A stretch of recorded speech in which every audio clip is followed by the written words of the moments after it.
believe we are live. Alright, title. Let's fix the title. Live stream. LIVESTREAM. Live stream. Warship. Gunner 2. Whoopsies. Braun. Survival path. Ta-da! There we go. Okay. Let's see. Yep. And I think we are good on all the settings and stuff. Looks like this is working so far. Gonna wait till some people get in here before we start doing stuff.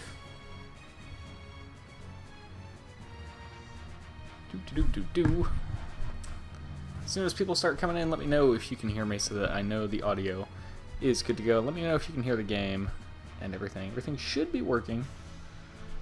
Hello, Nova Topaz. Welcome.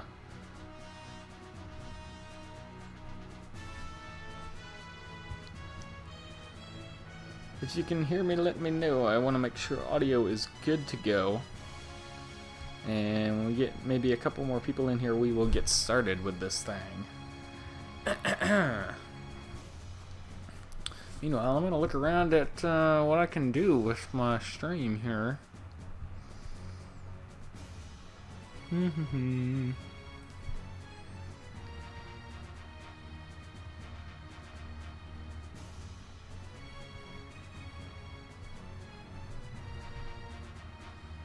Can hear you in the game just fine. Good. Awesome.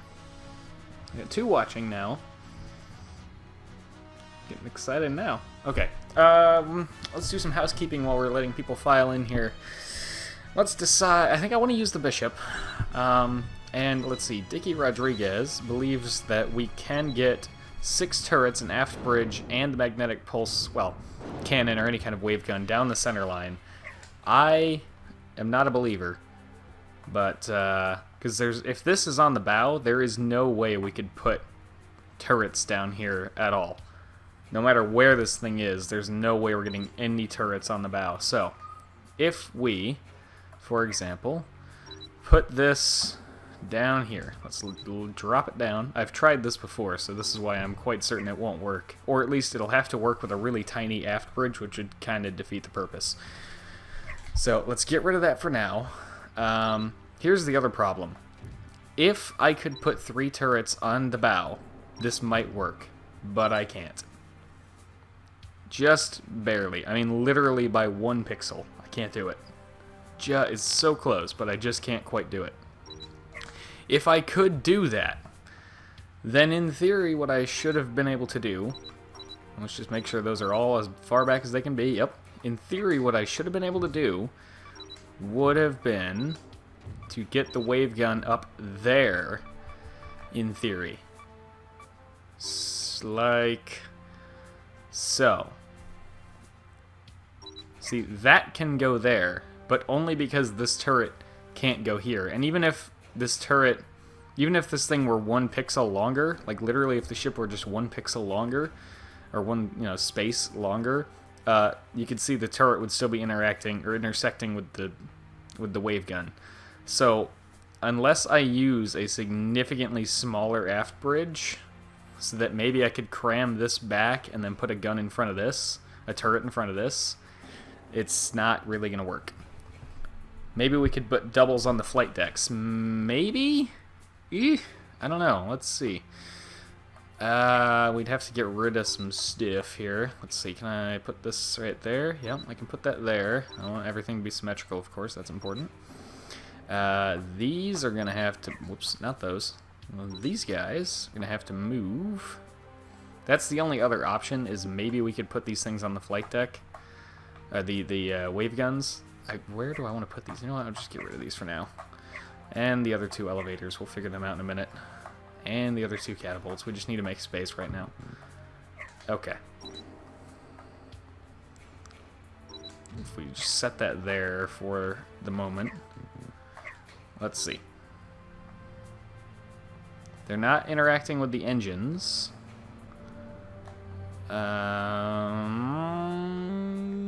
Nope. Doesn't look like that's gonna be a thing we can do anywhere. I'm not seeing anything that would allow that to work. So, yeah. It's just not really practical.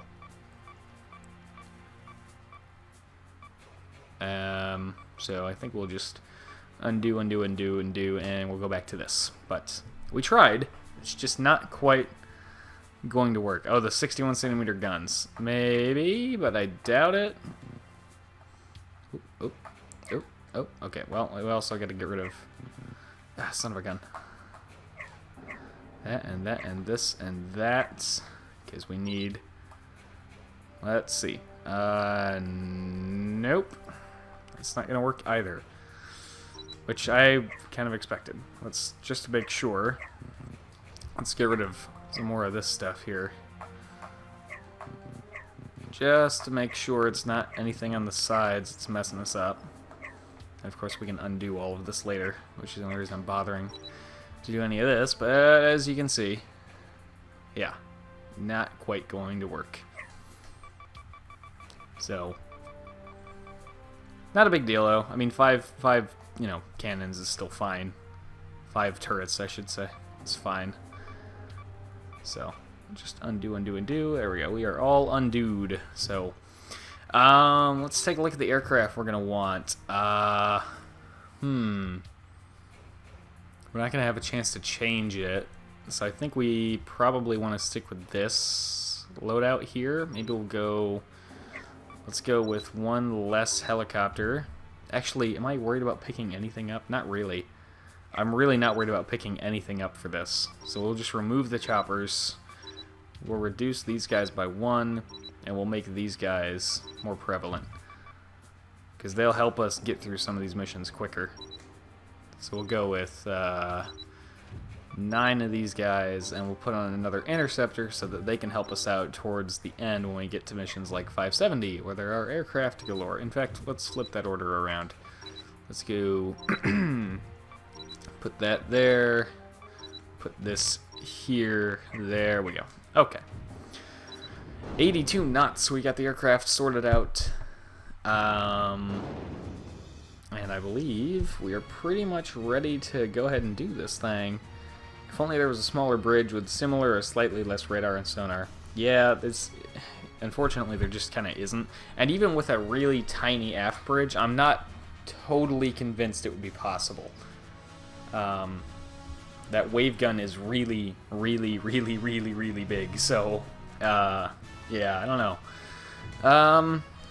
Well, it's been about 8 minutes and still only got 2 people watching right now, so I guess we're gonna go ahead and get started because, yeah. You know, we're gonna save over... We'll save over this. This was our test live stream forever ago, to test the Elgato's ability to stream a PS2 game, and that was also a stream that did not get saved to the channel way back when, so let's hope that this one does. Can I get a text? What is this?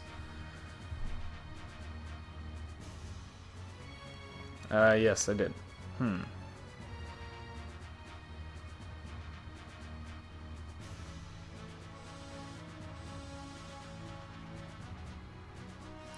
Okay. Oh. Let's see. We are all saved up. We are ready to head back to the title screen. Oops. Yep, come on. Do it. There we go. And... well, it would have been surprising if it had saved. Yeah, it really would have been. We did that test stream, obviously, a couple days ago, and that seemed to work, so I'm kind of... since that worked, I'm kind of going off of that to just hope that it's going to do what I want it to do here. Survival! And we want to do this on Braun's path. I suppose this opens up an argument that could be made in favor of doing Braun's path first on your EL1 playthrough, so that you can come back, do this on survival, and then basically be starting EL2 with the possibility of AGS research. Something huge on radar, yeah. we'll be skipping story stuff because it's all just Braun story stuff, which we've seen before on the channel. Enemy ship sunk. So. Enemy ship sunk. Main objective updated. Okay. Let me grab my mouse here. I want to move some things around on the YouTubes. I want to move this down. Oh god. Cancel engagement mode. Oh, yeah, here we go. There we go. There we go. Wait. Enter engagement Oh god. mode. I'm not watching the game. I'm trying to adjust my page on YouTube here so that things are more organized, like I want them to be. For example, like this to be like, well, Uh-oh. Did we lose it, guys? Because that glitching on the first stream was horrendous. Oh yeah, the way back when. That one was bad. Can you guys still see what's happening here? Oh, it's my preview window got paused somehow. Go to, oops. Enemy ship sunk. Go to live. There we go. Ugh. Trying to adjust my YouTube page and play this thing at the same time. My back guns look really confused. The rear turrets are just like, guys, what do I do? Boy, I guess I'm not going to really get this much better than it is, huh? Let's go ahead and hit OK. While the rewards are running, let me try to fix some stuff. I want you to end up down there. I want to swap, hopefully, I want to swap this guy down there. Ooh, did it go? Hey, it worked. Alright, play. There we go. Very nice. The stream stuffs. So basically what I'm looking at on my end here is I can see the live view, what you guys are seeing, and then I can also see the chat. But the way the page is organized, the live view is kind of near the top of the page, and the chat is kind of closer to the middle or the bottom of the page on the right-hand side. So I'm moving the window that the live view is in so that it's more in line with the chat on the right-hand side. That way I can look over it and see what you guys are saying and also read the chat at the same time. That's all. Hello there, Antidale. How are you today? Yeah, no survivors to grab because survival mode. They didn't survive, evidently. Did I forget to launch my aircraft? I sure did. There we go. And if we just head this kind of way here, we can go get these buildings. Yes, now it is much more clean and organized, and the live view window is right next to the chat, which is perfect. I had to do some extra adjustments though, because there's only like certain like slots that things can fit into, so can't really do that on mobile. No.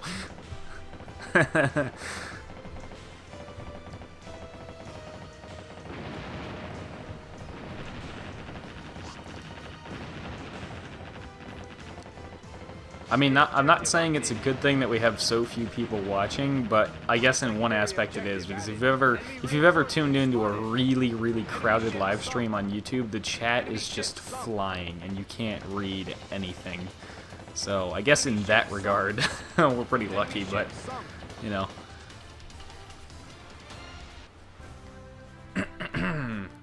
We'll be skipping dialogue and all this story stuff because, you know, it's Braun's Path and we've seen that.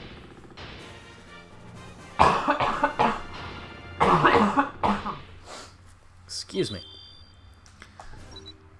And then I'm also conflicted because I need to have Elgato up over YouTube so that I can mute the mic if I need to. But then, of course, I can't see the live view or chat. So it's a little bit of a conundrum here. Let me see if I can... Maybe I can make the Elgato window smaller. No, I can't. No, that has to be that size because it has to show everything I need on it. Well, oh well. It's fine. Let's see. Chat goes Sanic fast in a popular chat. Oh yeah, can't even pick out one sentence before it's gone. I know. It gets crazy. As rocks. Hey, let's launch my planes, because I do have some scouts on here, and they'll help me out with these darn submarines. Enemy ship sunk.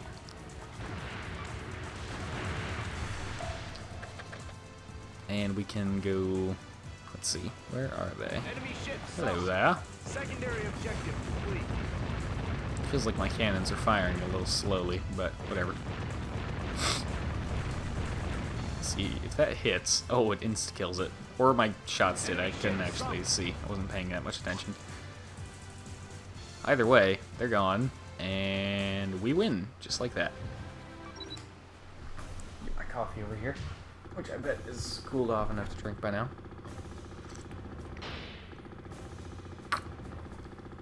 For many people, gamer fuel consists of Mountain Dew and Doritos. For me, it's coffee. Duck Scouts, they would be the blue ones. Yeah, I saw that comment on the video there, and need help. I think I hearted it as well.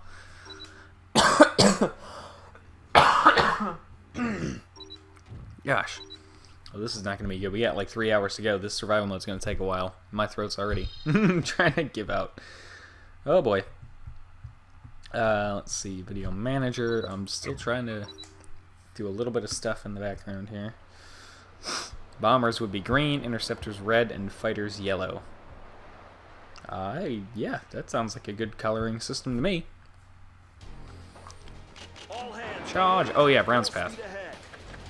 What's interesting about Braun's survival path is that I'd be willing to bet it's the shortest, because it has a lot of sub-exclusive missions, but in survival mode, of course, there are no sub-exclusive missions, so I would bet that her survival path is actually the shortest.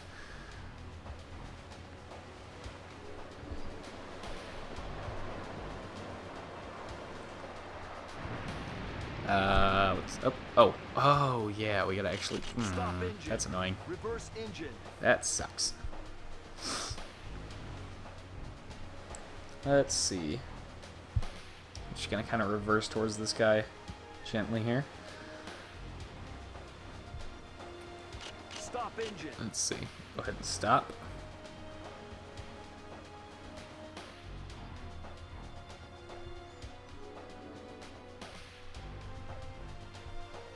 Are we not stopped close enough? I'm still messing with some stuff in the background. Stop engine. Enemy reinforcements spotted. There. Happy now? Yeah, there we go.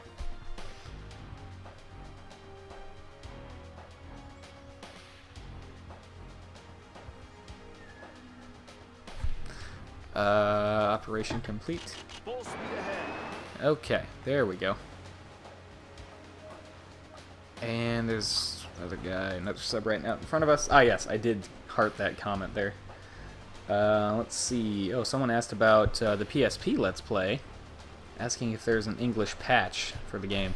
Well, it's not so much a patch. It's the game was only released in, and I bet that person is not watching this stream, but oh my god, that was awesome. Wow, that was cool, what I just did with the boost there on accident. Let's see. So, what was I saying? Oh yeah, PSP. It was only released in Japan, so there seems to be this conception of people that are fairly new to the channel. They think I'm emulating all of these PS2 games. Obviously, I am not. I'm playing them with an actual PS2. I just have kind of a roundabout way of recording them. People are like, oh, where'd you get the download for this? Can I have the download link, please? I'm like, it's not a download. I actually have the game. So, and especially with the PSP stuff, people just can't seem to wrap their heads around that. Yep, PSP has component cables. I bought them, and I plugged them into an HDMI converter. And then, well, back when I was using the hoppage, I didn't even need the converter. But now I put them into an HDMI converter and upscaler, and then that comes out. The output of that is HDMI, and then that output of HDMI from the component goes into the Elgato, which only has an HDMI input. It doesn't have component input. So I might try. I'll do some test recordings on my own to see if the screen size and all that is better doing the PSP now. But I don't know. Time to catch up on chat, because I've been doing a little bit of other stuff in the background here. Let's see. Besides, we ask philosophical questions, have a conversation on a topic, not something you really see with those big ones. Oh, yeah, they're really crowded streams. The chat is just so crazy, and it's so meme-filled in big streams like that. There's no, yeah, like you said, there's no conversation. Many colorful ducks flying, doing flyovers, buzzing the con tower. Or would that be quacking the con tower? Reverse thrust is useful when you gotta stop on a dime. Yes, yes it is. I didn't even realize you could like do that. Never really tried before. It made sense. It made more sense to me that you'd have to be going a certain direction before you can thrust in that direction. But you know, Enemy ship sunk. I think there's a fourth submarine somewhere. Yeah. Secondary objective complete. And then of course we got all these ships here. I think they're cool. Enemy ship sunk. Enemy ship sunk. Enemy ship sunk. And this guy. Enemy ship sunk. It's so weird not seeing survivors drop from any of these ships here. Ugh. Gosh. This is a perfect example of one of those maps where I'm glad I have the aft bridge purely for the extra radar, because this map is pretty big. And even with a forward bridge and an aft bridge, mind you, a carrier forward bridge, which is designed to be better in every regard because it has to compensate for the fact that you only have one bridge. So I have a carrier forward bridge and the best battleship aft bridge, and despite that, this is all the radar that I get. So, yeah. I am okay sacrificing one gun for that. Hello, friendlies. This is EL1, which means the next group of enemies should be over this away-ish. Sorta, in a little bit. It'll take some time.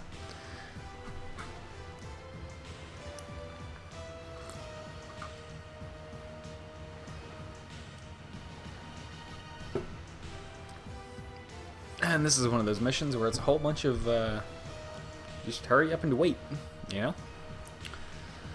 I think I'm gonna chill right here. And while we're waiting on the enemies to spawn, I might as well read some of the comments that we got today.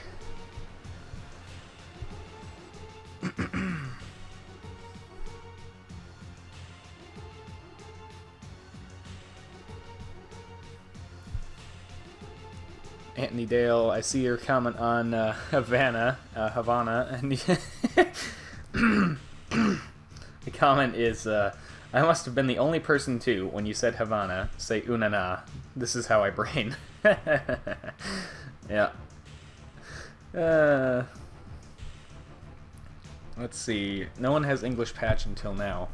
I'll go ahead and reply to this right now while we wait for these enemies to show up.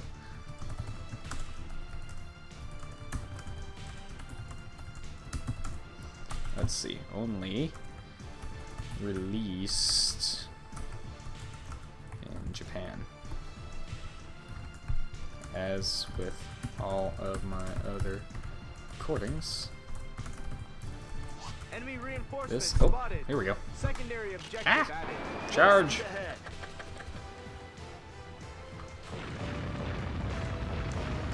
I'll finish replying to that after we've killed all these guys, and because then we're just gonna have another period of time. We just gotta wait. Just gotta wait for stuff to happen.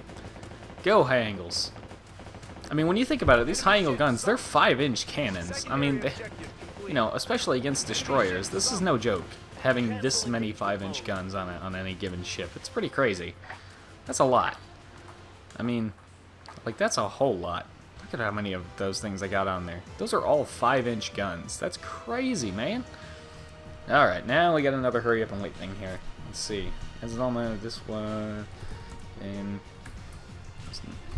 emulated? It was recorded straight, whoops, straight from a PSP. On PSP. There we go. Reply. Alright, back to the live. Let's see, I'm curious if you could make a thruster craft, something which uses the Enigma tech and all three of the most powerful of those systems, maximum speed, and turning, and reverse. If they even stack, that is. Oh, they stack. They stack additively, not multiplicatively, like we were talking about in the last stream. But yeah, they do stack.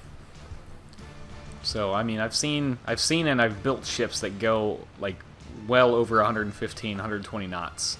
So you can make it pretty insane. So let's see, there's one system that does 50% speed increase, there's one that does a 40, I believe, there's another that does 20.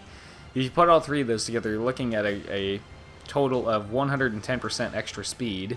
If you start from the basis of 64.6, which is the max you can get without any of those systems. Let's see. If you start with 64.6 and you multiply that times 110%, you're basically getting about the best you could do is a little over 130-ish. So that's pretty incredible. I remember how the bow jet was essentially a glitch in Warship Gunner 1. Yeah, so in Warship Gunner 1, you didn't actually have like a system for a forward thruster, but if you tap up enough, you could kind of trick it and go faster. So it's an interesting little bug. I don't know, maybe it wasn't a bug, maybe it was just something that they left in and they were just like, yeah, people will figure it out. I don't know. This was before the days of being able to just patch stuff via the internet. Let's make the ship look good for the final scene there. Ah, yeah. All them nice straight cannons. The fact that it's asymmetrical with the carrier bridge, honestly, for some reason it doesn't bother me that much. Like, it just, I don't know. It doesn't even faze me, really. I'm so used to EL2 where there's an enemy group of ships that comes in, like, right here and tries to sink the enemies, or sink the friendlies. And then level 4 of all those systems. Those are Enigma Tech systems. So, like, what I was saying was there's one Enigma Tech that gives you a whole bunch of stuff and 20% speed. There's E-Tech Propulsion System 1 and E-Tech Propulsion System 2. As far as I know, there are not higher levels of those. So those are the 3 speed increase systems I was referring to. Oh, the bow jet thruster for quicker turns. I don't even remember that. I don't even know if I knew about that, to be honest. Whee! I think my favorite thing about the Bishop 2 is its maneuverability. It's a big ship with a lot of powerful weapons, but it still turns really, really well. Not like the twin-hull battleship, but, you know.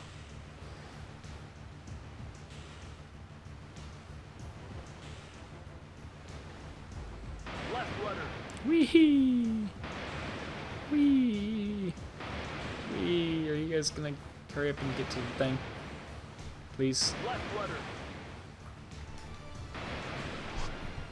Yay, they did it. This thing looks like it's about to capsize. Ah, I hate those missions. They just take forever.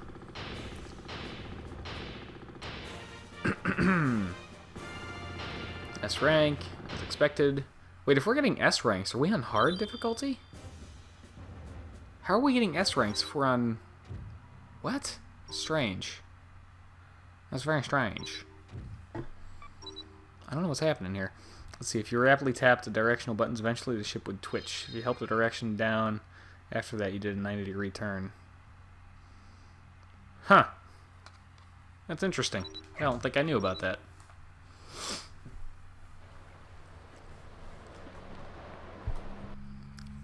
Guard the defense perimeter. This is kind of another one where we gotta go... It's gonna get to a point of just waiting, eventually. It's strange that we're getting S ranks, though. I thought survival mode was supposed to be on normal difficulty, but we're at least on hard, because we're getting... Oh, wait, no. I'm an idiot. You can get S ranks on normal. I'm an idiot. Jeez.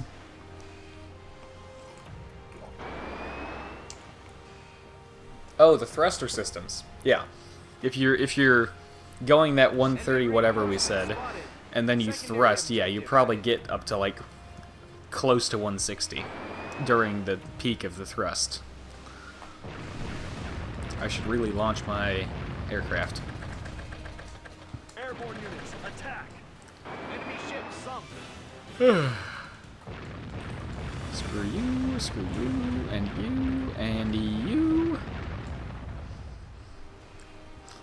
Man, there's some things in Elgato that I'm looking at that I would love to like play around with, but I'm also afraid to touch stuff because I don't want to do anything that would risk this stream not going up.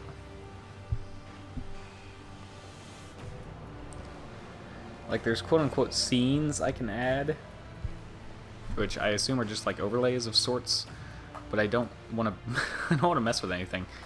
I'm afraid to touch buttons right now. We got the stream running, and the last test stream we did stayed on the channel like it was supposed to, so I kind of would just like to play it safe, you know?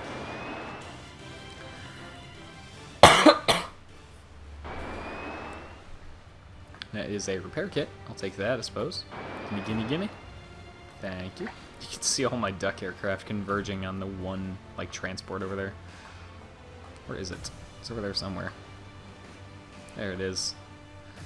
Yeah, he's not gonna live very long. It's gone already, I think. That's the crate right there, actually. I believe.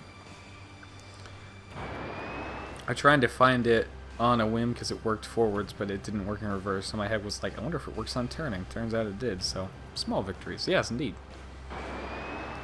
Frigate, which could do 160 knots, 360 no-scopes while sitting still, and the durability of a battleship. I mean, yeah, absolutely. Potentially, yeah.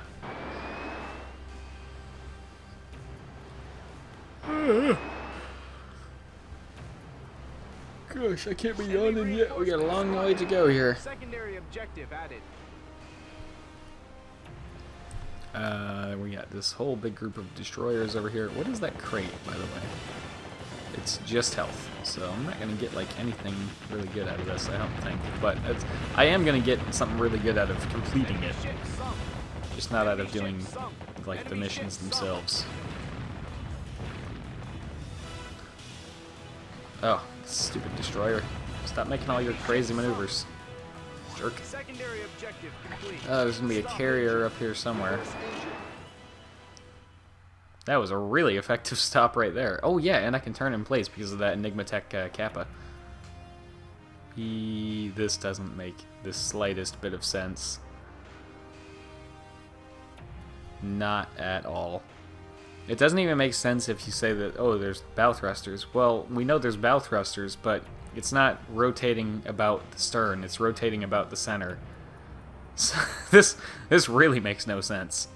Unless there's stern thrusters that are perfectly, you know, in sync with the bow thrusters on the opposite side. Which, as far as we are aware, there are not stern thrusters, so, yeah. There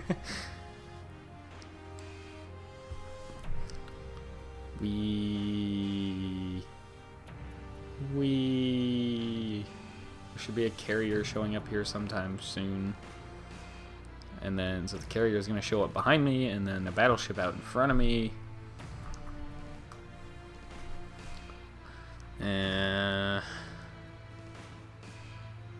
Really is a shame how few systems are used by people. I mean, yes and no. Yes, because there are a lot of systems that don't get used. But also, it's completely understandable because there are a lot of, I mean, especially, obviously, with the battleships and stuff, you only get like 6 system slots, so, yeah, there's not, like, opportunity to use all of those systems. Isn't a bow thruster just a big hole through the hull with a propeller in it? Well, if it's a jet thruster, it's bow jet thruster is the term that the game uses, so I would assume it's a water jet, which I know they exist in real life. We have naval vessels that have like literal water jets under the water on the side of the ship to help them get out of port and stuff.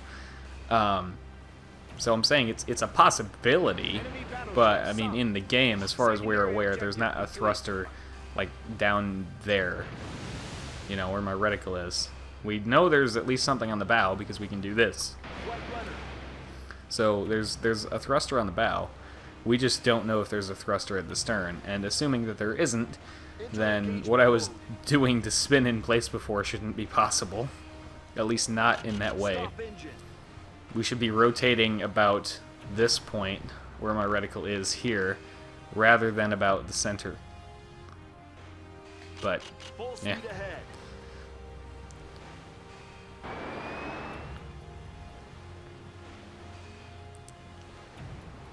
You could do it with a propeller, I suppose, if you wanted to. That's one way to do it, but in terms of a thruster, I would assume it's more of a water jet. Because if you had a propeller, you'd have to spin the propeller, obviously, to get anything done. And if you had the propeller stopped when you weren't using it, which of course you would, and even if you didn't, to very rapidly accelerate the propeller so that you could do something like this, there's just too much water to move for that to really be possible with a propeller. You'd have to blast water quickly to do something like this. But I don't know, that's just my opinion. That's how I would assume something like that would work. It's all fictional, of course, in this game, so. Turn, and let's see where it's turning from. Well, let's slow down. It looks like it's always about the center, to me. Yeah, it's still about the center.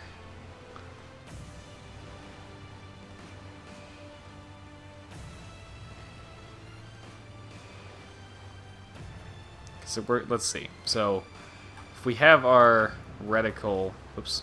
Oh. Well, crap. It looks like it's still about the center to me. But I don't know. Let's skip all this crap. Yeah. Skip. Jet move. We'll do that in the next mission here. Even so, people pretty much never touch the defense systems or attack systems besides a select few. Guess the game doesn't really explain them either, though. Yeah, a lot of systems are not explained well, which makes them less appealing, because you're like, I don't know what this thing is, and I don't want to waste a slot on something that I don't know whether or not it's going to help me, and I don't want to be bothered to do the experimentation to see what it actually does.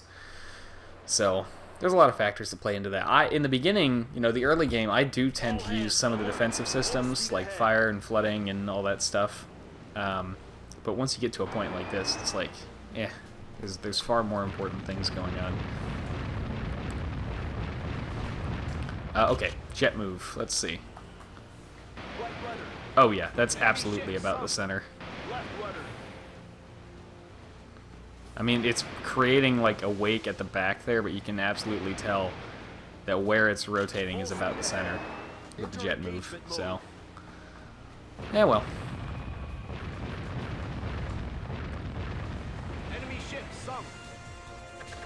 Let's launch my aircraft. I'm gonna keep forgetting that.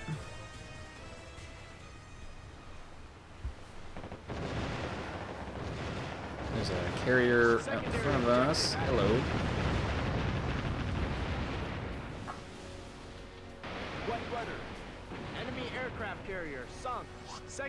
In fact, you know it's about the center, because if it weren't about the center, if it were starting from the stern, you wouldn't have the central wake and the rear, the stern wake being out of sync. They'd be one on top of the other. So it seems that it appears, it looks like there is a thruster in the stern as well as the bow. But the game doesn't say that there is. So according to the description, turning in place shouldn't be possible. According to what the game looks like it's doing with the jet thrusters, according to what it looks like it's doing, it should be possible. I don't know, it's weird. But according to the text description, it should not be able to do that.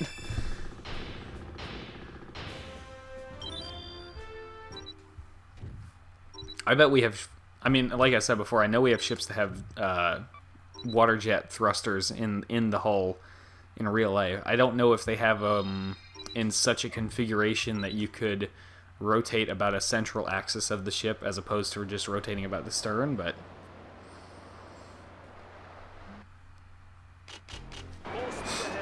like a lot of the in terms of the defensive systems on what Nova Topaz is talking about, a lot of like the ECCM and their radar jamming ones, they're like, oh, it reduces the enemy's radar ability. It's like, well, what does that really mean? Does that mean that as you approach them, they'll shoot at you later? Does it mean that they'll be less accurate?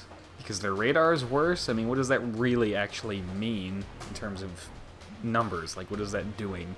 And they don't tell you that kind of stuff. So, and those are the kinds of things that would be an absolute pain to try and test for on your own.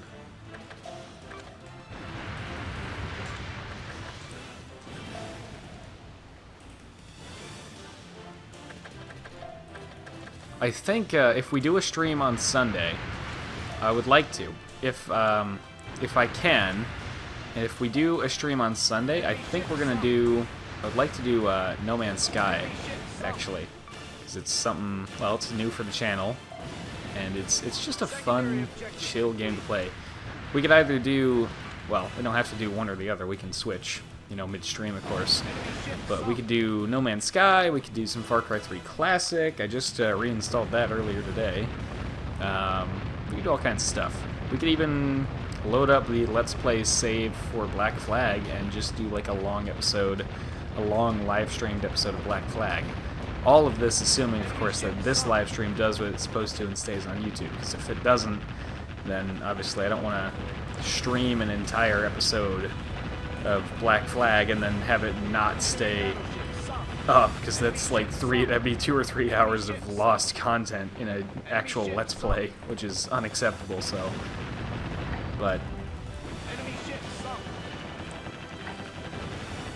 okay, my aircraft are up. I thought I forgot to launch them again, but no, we're good. Let's see, and the other PT boat there. Oh, there's that ship's out there.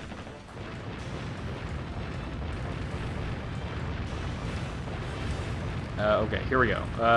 Lots of chat to catch up on. I suspect the anti-radar would probably decrease the ship would engage you. I would suspect that's what it does, because it seems like pretty often a lot of these ships engage you from just ludicrous distances. Like even if you know they're using the same caliber guns that you are, they'll engage you way further away than you can engage them. So I would assume that's what it does, but again, there's no way to know for sure.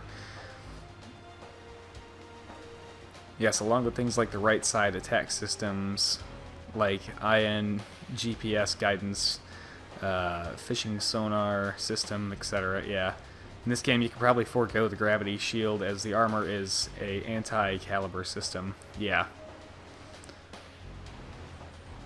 You literally take 1 HP from any gun below your armor threshold. See, I didn't even know that, but even still, I'd kind of always avoided the gravity shield unless I really, really felt I needed it, because, you know, your physical armor that you put on the ship is more meant to stop shells than it is to stop energy weapons, so you kind of always have. I didn't know exactly that's how the game calculated it, but I kind of always knew in the back of my mind your ship's armor is meant to stop, you know, kinetic weapons, not energy weapons. So, and I've always had more trouble fighting against energy weapons in this game than I have kinetic ones. Like, obviously, most of the lasers pretty damn powerful. So, you know.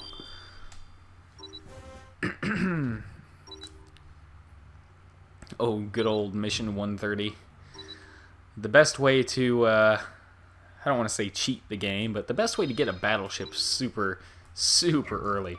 Even if you don't have battleship-sized guns, if you just have like 20cm guns, you can have a battleship with potentially, what is it? Hold on.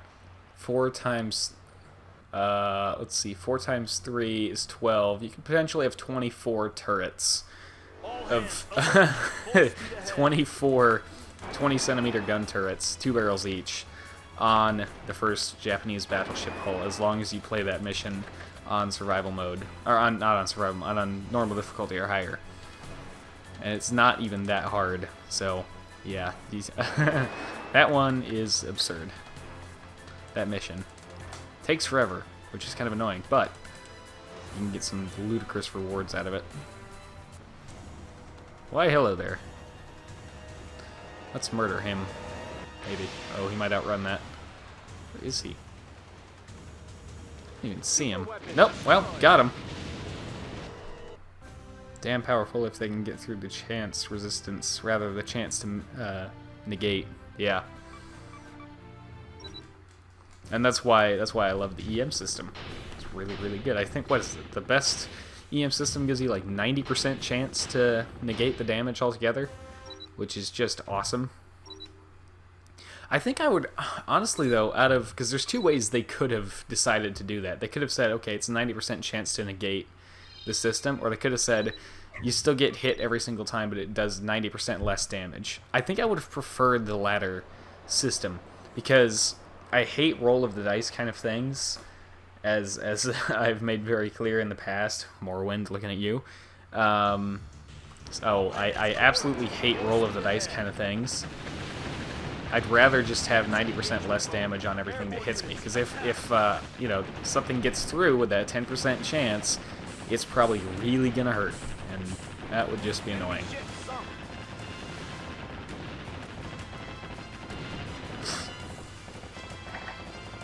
But, you know, beggars can't be choosers. I'm just glad that there is an EM system, EM shield system. Come on, high angles, you can do it. Little PT boats don't stand a chance against all these awesome 5-inch guns that fire ludicrously fast. This game seems pretty generous with its rolls. Yeah, I mean, I guess, but still, I guess, to an extent, it's still RNG. But it does seem not perfect RNG sometimes. Like, I don't know how else to explain that. Like, sometimes RNG isn't actually truly RNG and there is a bias. And it seems like this game has a bias in favor of the player sometimes.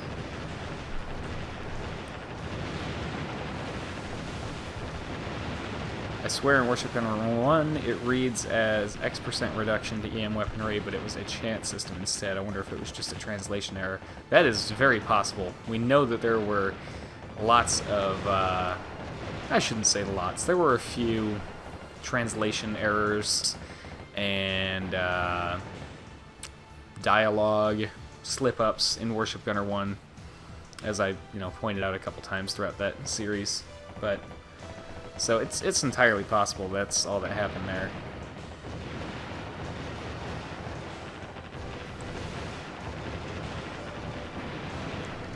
Bow-mounted drill.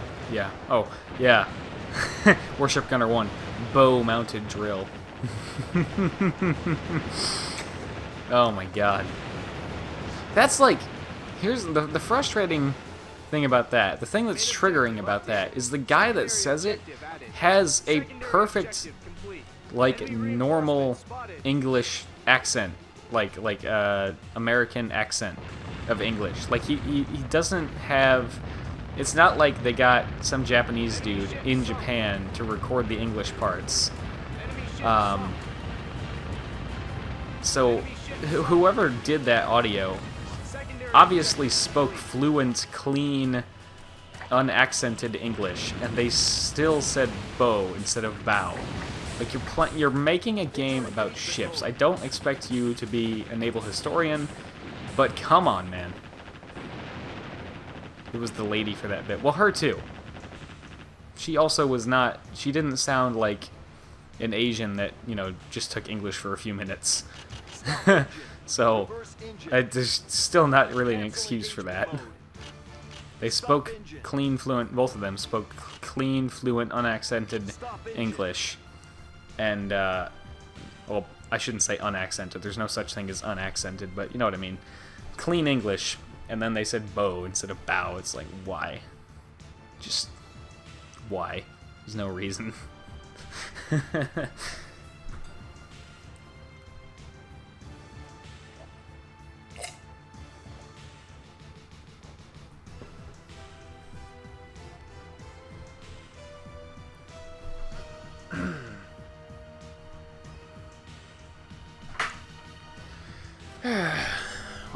Well, we wait for these gates to open. How is everybody doing today? My throat hurts a little bit, but, hanging in there. Jesus.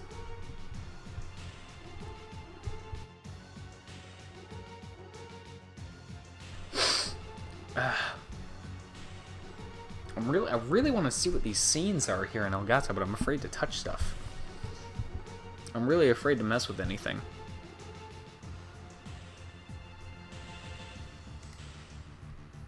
Let's see, add overlay.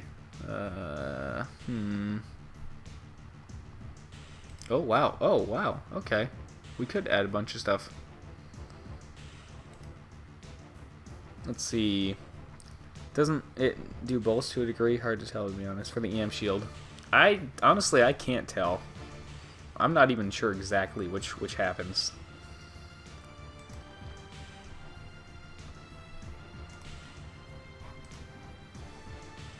Hang on, let's see. Yeah, let's just save that there. Okay. In fairness, first time I got to that mission, I was so impressed by a battleship with a drill on its bow, I didn't even register the mispronunciation.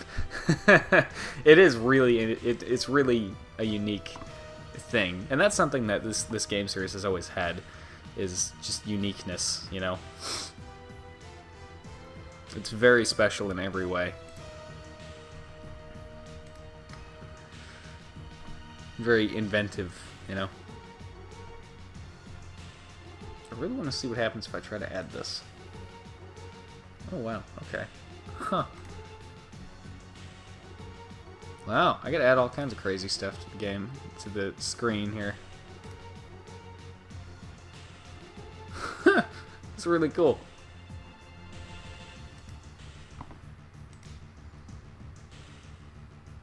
Oh, wow. I really, it was putting all that stuff on there during the thing, while I was playing with all of them. Interesting. It's so Japanese. I love this game. Would not be surprising to see laser sharks.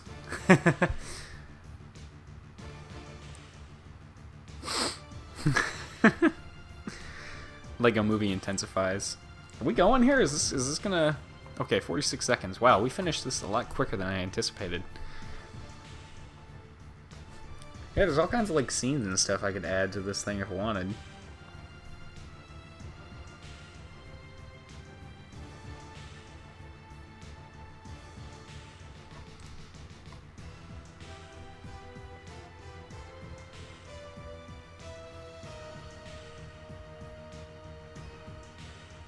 Come on, game, work. Get it done. Open this gate. Open this gate and let me the hell out of here.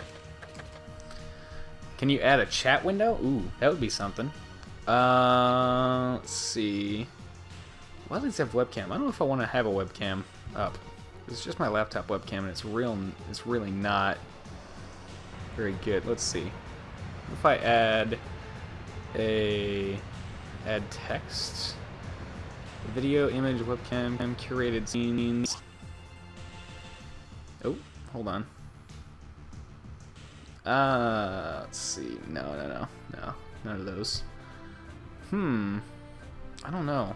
That would be awesome if I could figure out how to do that.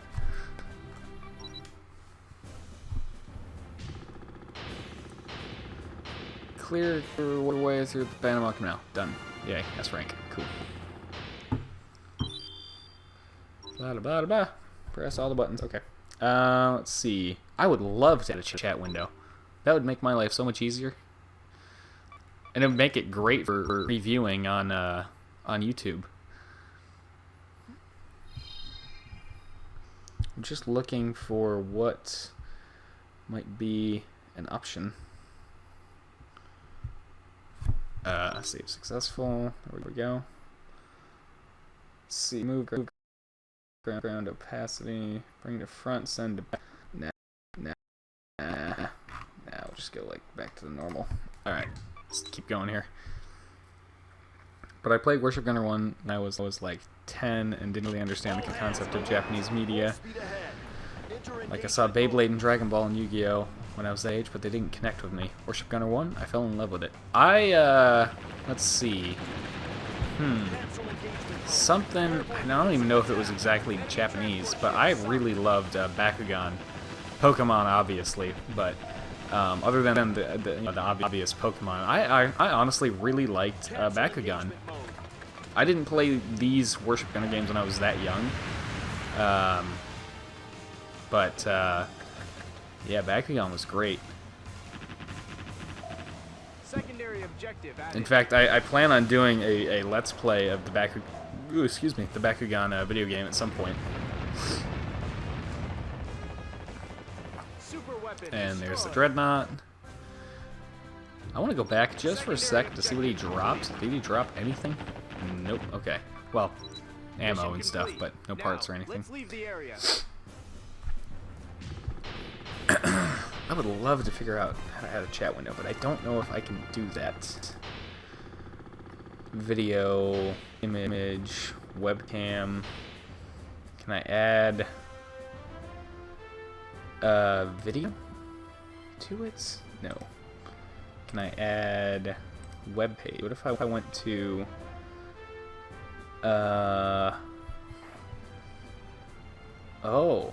Oh, I have. Hold on. This is something I really want to play with here. Let's see. I really want to play with this for a second.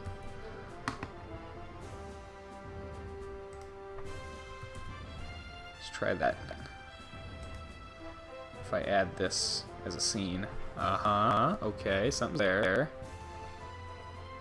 I'm playing with stuff here, guys. It might be a minute before I really get to proceed. I'm waiting on things to load in. You guys see anything happening on that there? Doesn't look like it. Oh, it looks like it's all laggy and stuff. Yeah, I don't want to do that.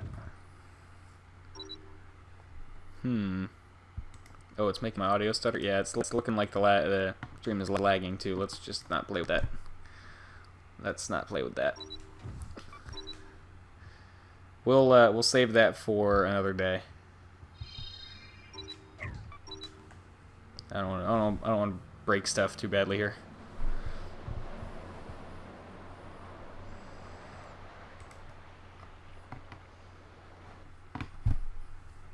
Yeah, I don't want to risk breaking anything.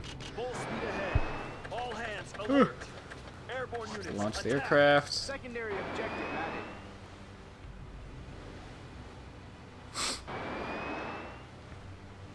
I don't know. I'll do some test streams and see if there's a way to get like chat up. My plan was basically to add this live dashboard web page and then add the chat like how do I want to put this? Crop the view of the web page so that just the chat was showing. That's what I was going to try and do. See if we only have something other than a 2000 something laptop. I mean, this laptop is not old.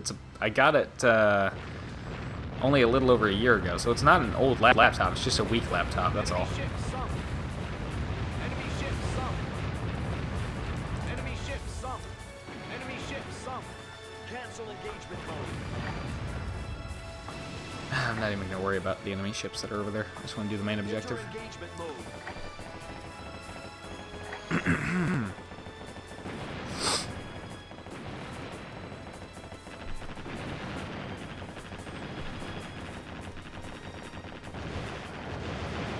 Let the high angles do their thing as we strafe the coastline here.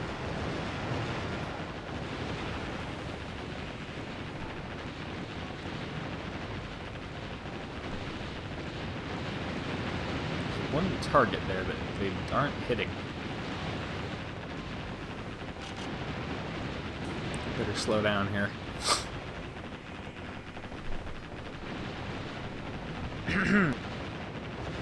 Stop engine.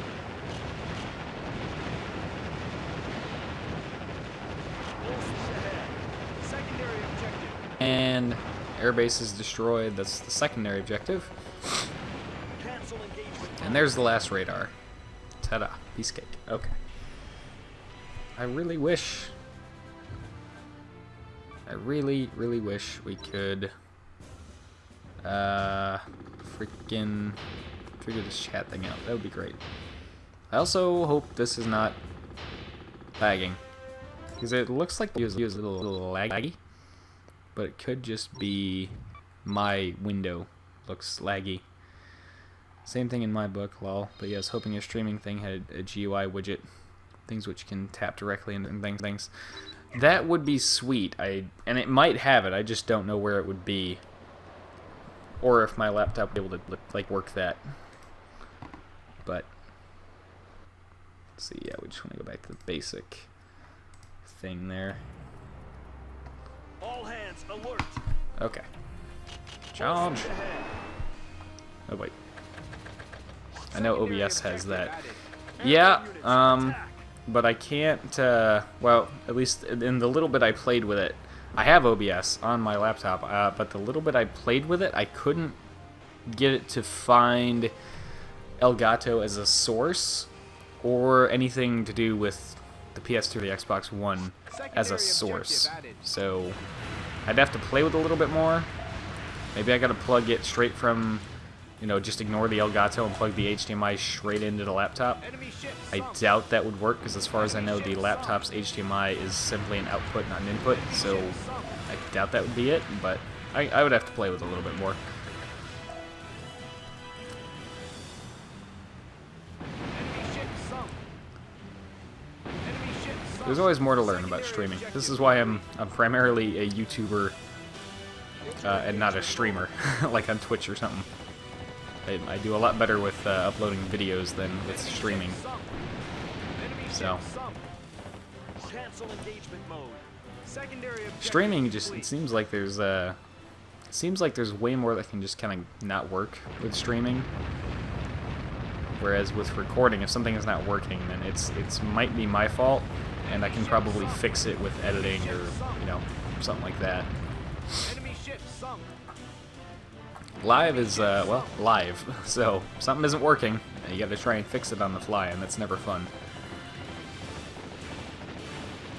Cancel engagement mode. Does the stream look like it's lagging to you guys? Because it looks like it's a little, like the frame rate, I mean, it looks like the frame rate's a little down on my live view window there. Enemy battleship But maybe it's sunk. just my window. Enemy battleship sunk.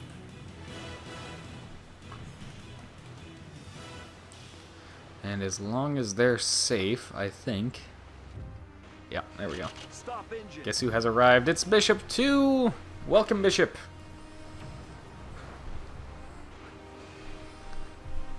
We're gonna sit and wait for these transports to get up here and do their thing. Oh, man. You just missed it. We were playing with some of the different scenes and stuff that I can add with Elgato, but a lot of them kind of just make it laggier and worse, so... This one, I think, is probably the only one... Hang on, let me do something real quick here.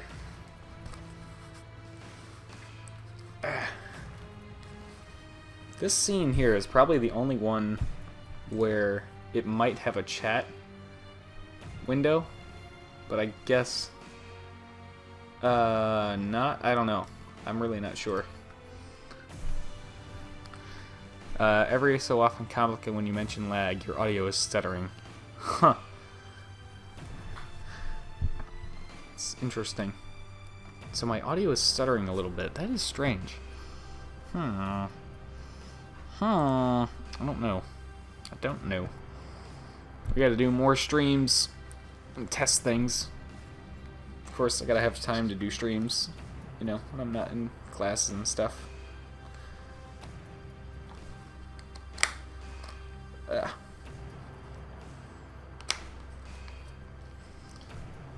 Nothing shows up for the most part except just now. I'm glad I haven't missed the stream. Nope, I haven't missed it.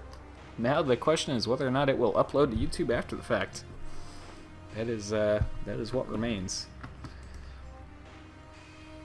If my laptop were more powerful, I could probably throw up the webcam during this, but it wouldn't be a very interesting webcam. It's only my laptop's webcam, so it's very weak, and yeah, it's not at an excellent angle.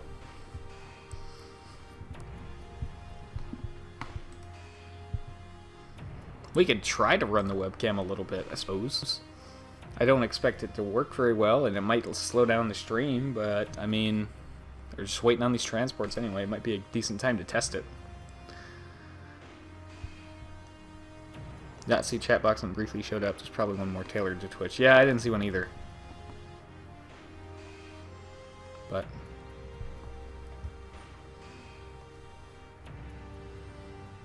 maybe it's because we commented on it or something like that. The only thing, literally the only thing I did differently with that one is rather than going to the YouTube page and clicking stop streaming, and then after that fact going to Elgato and saying stop streaming.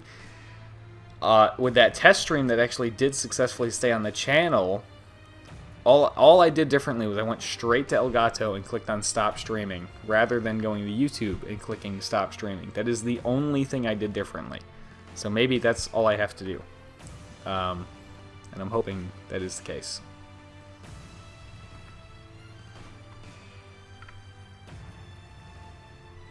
I am tempted to experiment with the webcam a little bit, but I don't know.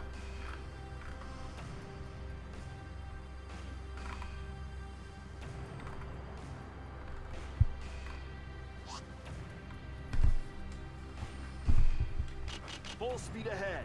Fingers crossed, indeed. It probably would be something that simple. Probably. I mean, I contacted Elgato, and they literally sent me a link to their own personal, like, you know, checking software to, like, check everything on my computer and make sure there was nothing weird. And their scan that it created a zip file, and I sent that back to them, and they looked through it, and they were like, it doesn't look like anything's wrong here, so telling YouTube to stop streaming usually doesn't end well. Let's see. Usually is, and technology nowadays is so fickle sometimes. Yes, it is. And again, that's why I'm a I'm a video uploader less than I am a streamer, because streaming is complicated. There's so much that can go wrong with a stream. Secondary objective added. Also, I don't have like a consistent enough schedule to stream on a regular basis.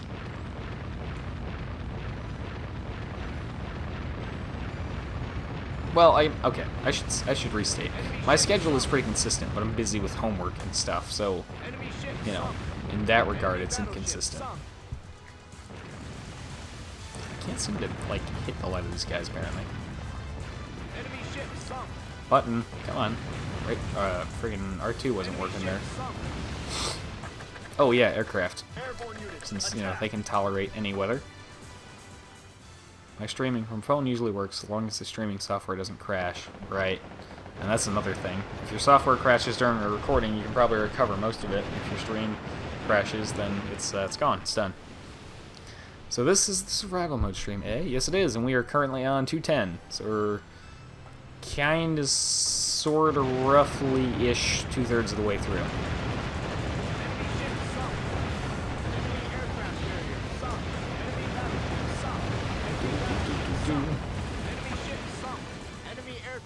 And there will be another group of ships right up here. Yep. Let's try this. Hello, everybody. Goodbye, everybody. And again. And again. Yep. Oh, nope, that missed. Horribly. Missed very, very badly. But you know what? It's fine. Just do that. Hang out on the magnetic pulse gun again. It is very time-consuming. It takes forever. A lot of these missions are very much like kind of hurry up and wait sort of scenarios, which sucks. But looks like everything is enemy layout 1. Yep, it's all enemy layout 1, and it's all on normal difficulty, so nothing too absurd here. Think of an enemy layout 2 survival mode. That would be a nightmare, quite frankly. I don't want to imagine that. It doesn't sound fun. Ooh, my aircraft just destroyed the carrier. Very nice. Good job, guys. I love these duck aircraft. They're just so brokenly overpowered. It's great.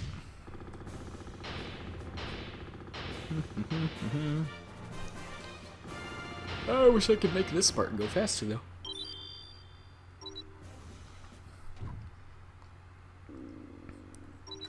Let's see. Oh yeah, so when I said if I threw a game at you, would you play it? It would be AVP 2010. Run across walls and ceilings as Xenos. Be the ultimate predator or cower with your motion tracker as Marine. I'm assuming this is for Alien, something to do with Alien. Like as the series, which I still have not seen.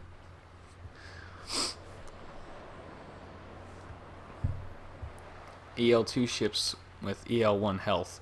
Interestingly enough, I actually got a similar comment about that for most of the ships in the game, EL2 doesn't actually change their health. It only changes what ships are actually there.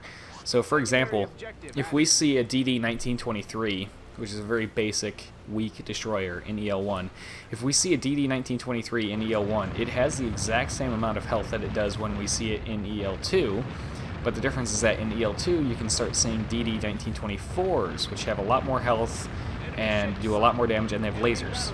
So, for most cases that I'm aware of, the game doesn't actually change the stats of any particular ship classes. It only changes what ship classes are actually present.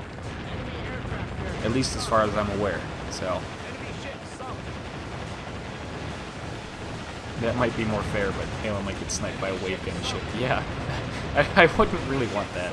That's sort of what we call out of my control. So I should really have launched my aircraft a lot sooner here. So I always forget to do that. And when there's a massive horde of ships like this, you might as well just kind of fire haphazardly and freely into all of them. Just kind of hope for the best. Probably turn out okay, for the most part. It's turning out okay now. Play this Warship Gunner 1 style. Boy, I really confused that aircraft carrier. It just made him do like a 180. He's going the completely wrong direction now. There we go. The EL2 Lord of Terror mission has wave gun ships all over the map. It also has the photon gun development plan treasure. For a live stream, this looks amazing. Elgato is a real improvement over Hoppage. Yeah, I even, you know what's funny is I even mentioned that in the support email I sent to Elgato, like at the conclusion of all this, when I told them like, hey, I tested it and it looks like it's working for whatever reason. I was like, I recently switched from HD PVR because it was terrible, and overall this is a minor hiccup and it's probably more of a YouTube issue, so I'm very, happy with this so far. But yeah, might change the systems on the ships possibly, but not the stats of the hulls. Yeah, the stats of the hulls and the weapons they carry are, as far as I can tell, the same.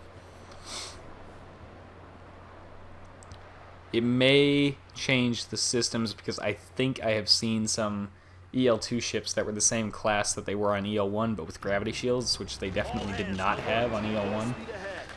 But I could also be mistaken about that. I don't know for sure.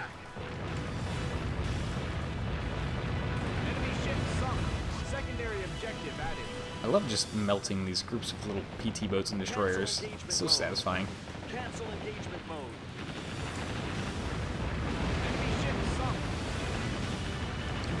Where's that PT boat? There it is. We got it. Oh yeah, there's a ton of freaking submarines back in the little bay there, near where our friendlies are. Yep, just let the 5 inchers deal with the little PT boats. It's certainly different to the system that they had in Warship Gunner 1, where they just increased the health of all the ships by 1/5 per playthrough, including super ships. Super ships are the only case in this game where I can think of where it's the same exact ship just with different stats. In every other case that I'm aware of off the top of my head, it's just different ships.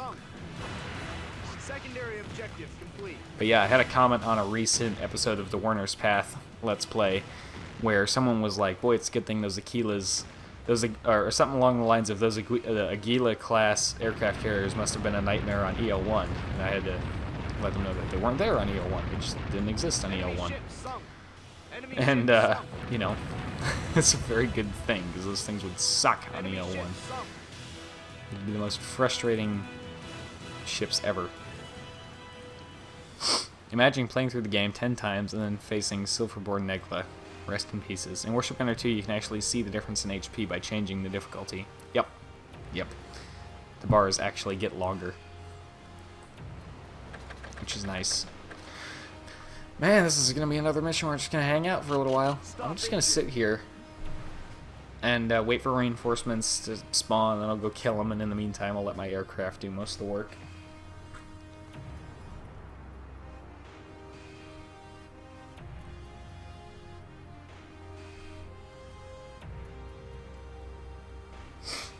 These are the missions that suck the most in survival mode. So just gotta sit around and do nothing for a while. And you're just waiting for the game. Enemy reinforcements spotted. I kind of just want to let my aircraft deal with them, because I'm lazy. Let's see, if you go to Super Ship screen, on normal difficulty, you see their HP, weapons, etc. If you then go back to the options screen, can't wait for Enigma Tech Systems research to be done, because then forget Zoom Zoom. Oh, and change difficulty at ultra hard, then the ship HP and weapons are all changed up. I always forget that there's a mode, like a screen where you can actually go and investigate, quote-unquote, the super weapons and see, like, what exactly they have. I always forget about that. Come on, aircraft, sink those ships back there. Don't make me come around and do this myself. Don't make me come over there. You're gonna make me go over there, aren't you? Full speed ahead. Eh. Enemy reinforcements Don't get spotted. me wrong, you guys are good, but you could be a lot better. Kind of waiting on the frigate Zoom Zoom until we have our AGS guns researched. That's what I'm waiting on. Which, by the way, we should have at the end of this live stream. I don't know if we'll design the frigate during the live stream. That's kind of something I'd like to put in the main Let's Play because it's a big deal. It's a major, thing, major accomplishment. So we might just save the frigate design for the Let's Play episode, just for that reason. But yeah.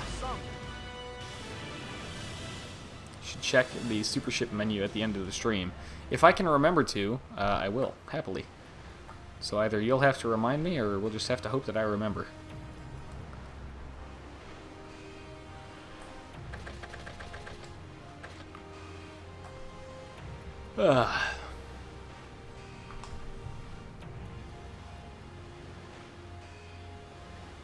When you realize that, despite the size, the Whirlwinds only have guns the size of a heavy cruiser, or maybe it was in Alaska. Even though they look way bigger in the game.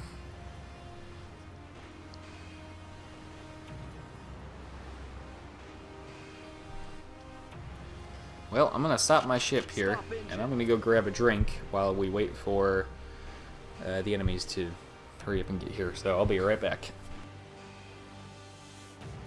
Enemy reinforcements spotted.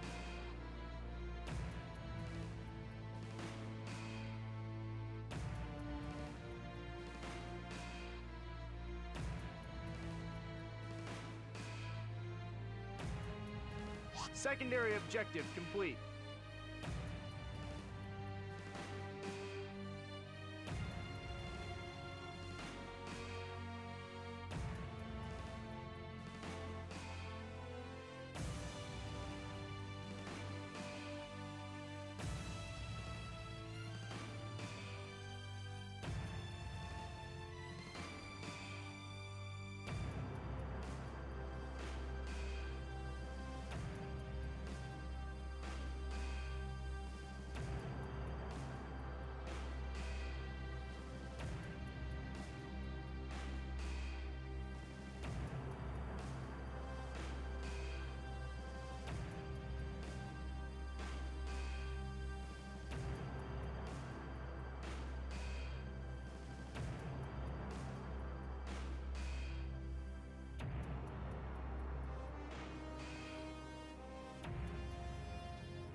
Alrighty, I'm back, and I also grabbed a throat lozenge because I'm gonna need it at this rate.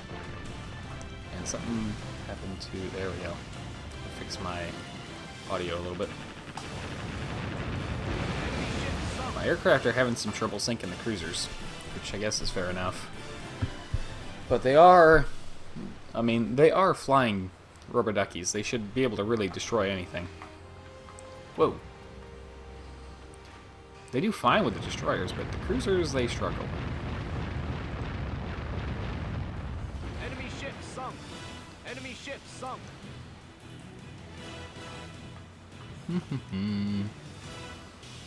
Nothing particularly special there. There will be the carriers, I think, spawning shortly right ahead of me.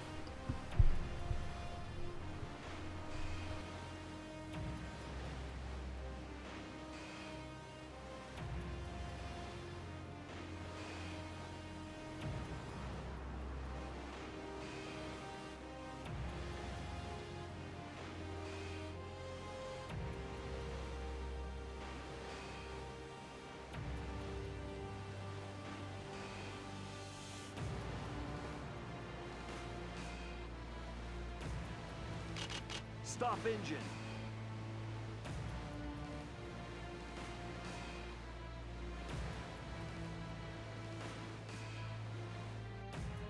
I am still here. I'm only keeping the mic muted a little bit to, you know, eat this throat lozenge a little bit. Because, yeah. Lozenge, I don't know. However you say it, but anyways, yeah. I've had some serious post-nasal drip recently, and it hurts.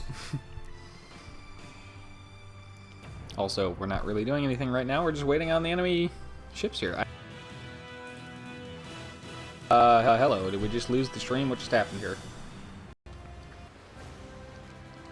I think we're okay now.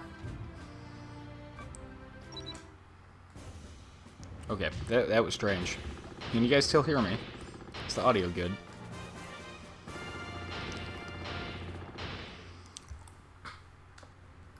Maybe the internet lagged for a second. I don't know. I know my router didn't reset itself because it's not blinking. In fact, if my router reset itself, it wouldn't have come back online that fast or at all. You can hear me, good to go. Okay, guess our messing with the stream caused it to have a mini crash. I mean, we weren't messing with it at that time. That was very odd.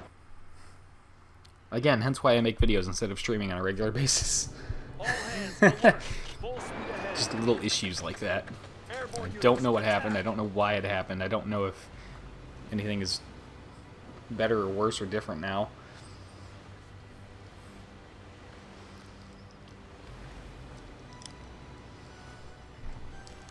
You don't mess with the stream. I didn't mess with the stream that time. I wasn't even doing anything. I wasn't playing around with the scenes or anything that time. I don't know what happened there.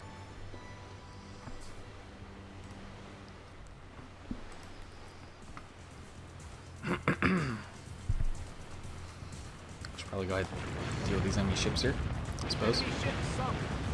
Wouldn't be a bad idea. Enemy battleship Da, sunk. da, da, da, da. Enemy ship sunk. You know. Oh my god, there's so many enemy ships. Enemy ship sunk. Enemy ship sunk. They're creating their own sponge of damage here just because there's so many of them in one spot. Main objective updated. Proceed to the landing spot. Oh yeah, this is another Braun mission here that I'm not very familiar with because I haven't played on her past time.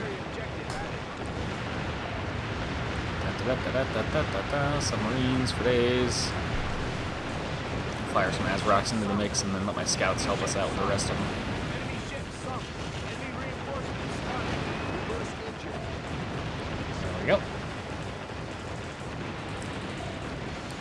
we go. Sorry, I tried to make a Ghostbusters reference. A likely story, Halo. We will see if that holds up in court. It wasn't because you were doing it. I meant that messing with that stuff filled the RAM out of the computer and caused it to have a hiccup. I don't know. Maybe. Maybe. I have no idea. I'm not a technical enough guy to be a full-time streamer.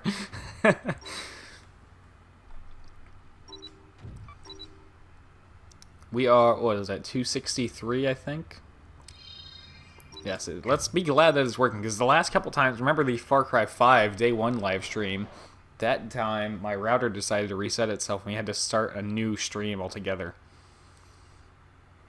So, you know, better this than that. Speaking of better things, guess what? I just realized we didn't have to do mission 234 here during the live stream, because it's not a Braun mission.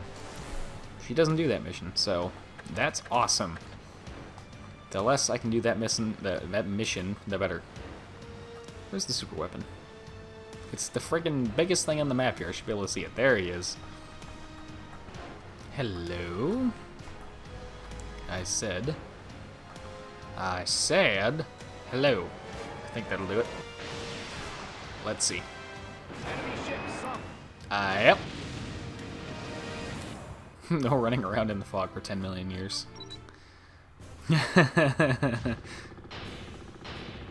I love wave guns. They're just so much fun.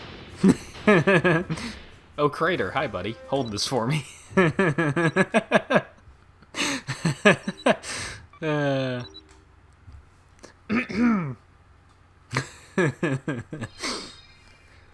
Oh, man.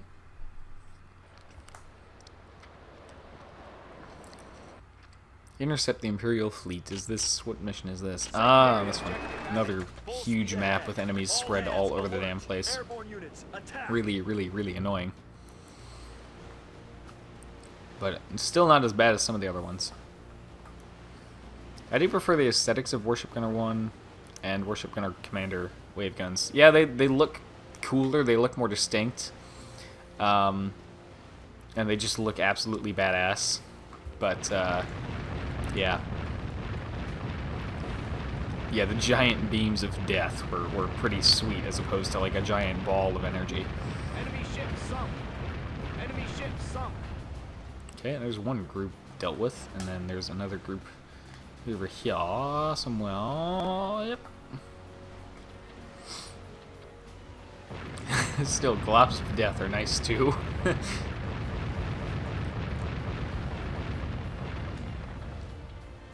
Shells are only barely reaching the target because of that one glitch where the game can't keep up with how many shells you're firing.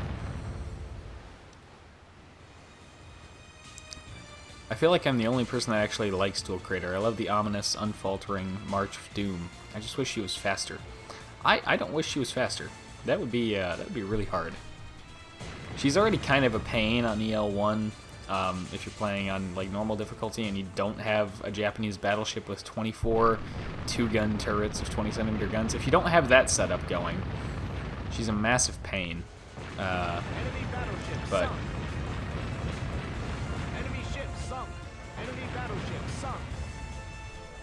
I like her design. I think it's an awesome design, but she's annoying to fight. Would love it if you could use Ragnarok's insta-kill black matter balls of super death. That would be a cool weapon to put on a ship. True, but remember how slowly those move. They move slow enough that you can kind of outrun them for the most part, which is pretty insane.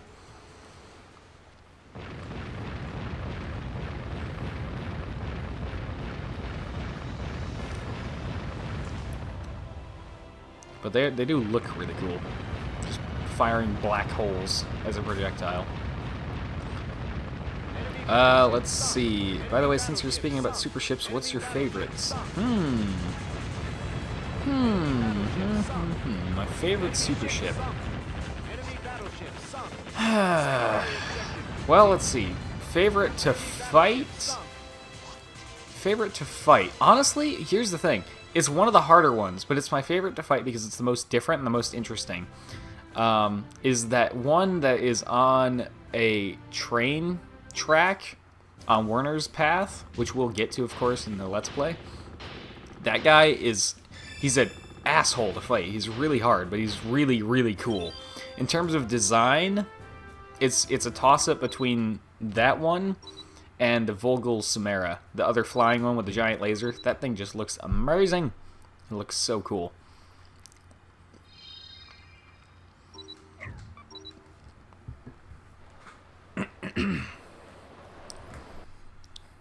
Spoiler warning. Oh, yeah. Well, I didn't spoil any story stuff. I just spoiled a boss that we're going to find. And I didn't even give a lot of details about him. He's on a train track. That's about it. Also, hello again, Archaeopteryx. You ever get tired of dying in 5 seconds flat? Oh, he survived! What? We can't have this. Can't have it. Come on, come on, come on. He survived. I can't believe he survived. There we go. Good thing I'm decent at firing blind. My favorite super ship in terms of aesthetics and boss fight, when you get the strategy down, is Helitash. Yeah, he's pretty cool. It also looks super scary when it's pointing its death laser straight at you.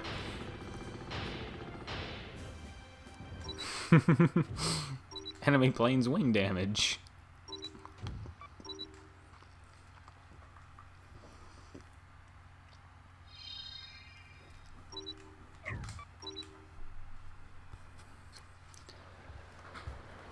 Uh, 3:20. Almost halfway through this thing. Full speed ahead. All hands alert. Oh yeah, this mission. Airborne Let's do units this, attack. let's do this, because it's Secondary fun. objective added. Hello, everybody. Goodbye, everybody. Enemy ship sunk. Enemy ship sunk. Boom. Oh, Enemy that was awesome. battleship sunk. Let's see, let's fire another one over there. Enemy ship sunk. Deal with those enemy ships there. Oh, destroyer. Get it. There you go. Enemy ship sunk. I think I sunk all or almost all of the enemy ships on the other side of the strait. Just with the wave guns. Because that's fun. Don't know if you could even fly Archie if the wing was chopped off like that. It barely flies as is, so probably not. But, you know, Enigma text. I guess that's true. Did we do it twice and cause Archie to fall out of the sky due to that? I don't think so. I think the idea is that you will him down more slowly than that, and then, you know, when he gets to some threshold of health, they say that, and I don't know if anything actually changes. Maybe he just moves slower or something. But, yeah.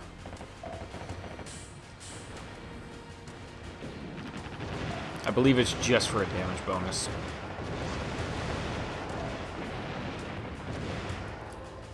I do remember that in one of the other Warship Gunner games, or well, I should say Naval Ops, one of the other Naval Ops games, and I don't remember which one. It must have been the first one.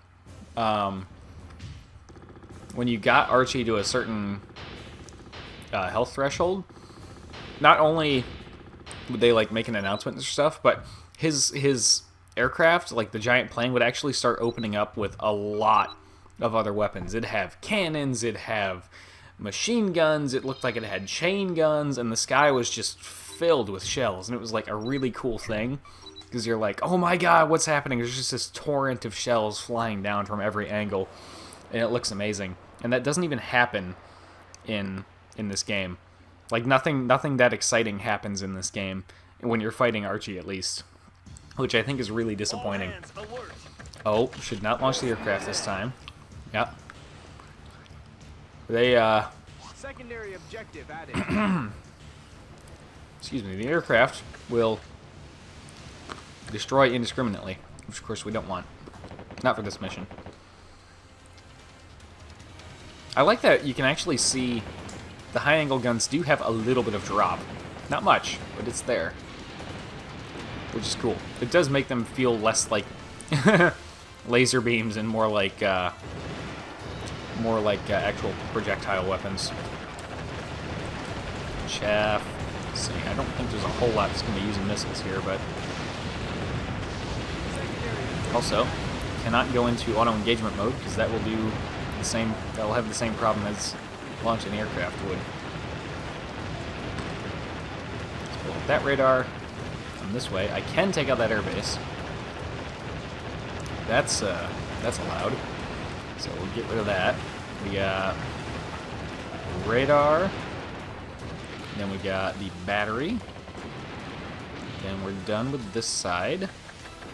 Warship Gunner 1, it goes into overdrive mode when it reaches 20% HP. Especially since you do it in a thunderstorm, no less. Seeing metal rain fall from the sky, fantastic. Yeah, that mission had an awesome aesthetic that was just not replicated at all in Warship Gunner 2, which sucks. Because now they have the graphics, you know, to do it. And probably a better engine, too, or an updated version of the engine. So, they absolutely could have done something like that if they wanted to. I just wish that they did. But, nope, oh well. Let's see, where it let loose the dogs of war. In Warship Gunner 2, it doesn't even fire its guns. Yeah, I don't think it does. Like, I honestly don't remember ever seeing it actually fire those cannons, which is, again, just a huge disappointment. But... and it has a lot of guns modeled. It really does. Archie got overshadowed by Vogel, I feel, sometimes. Yeah, probably. Music in the Warship Gunner 1 Archie mission was great as well.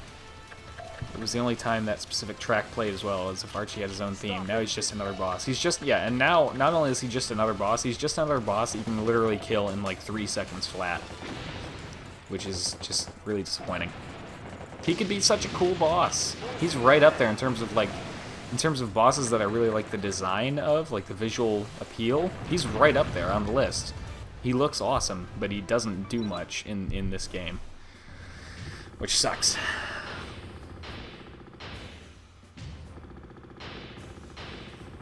Honestly, I think some of the more boring ships for me are probably Whirlwind. I mean, he's iconic because it's, you know, it's Whirlwind, but in terms of what the ship actually looks like, Whirlwind is kind of a boring design, I think.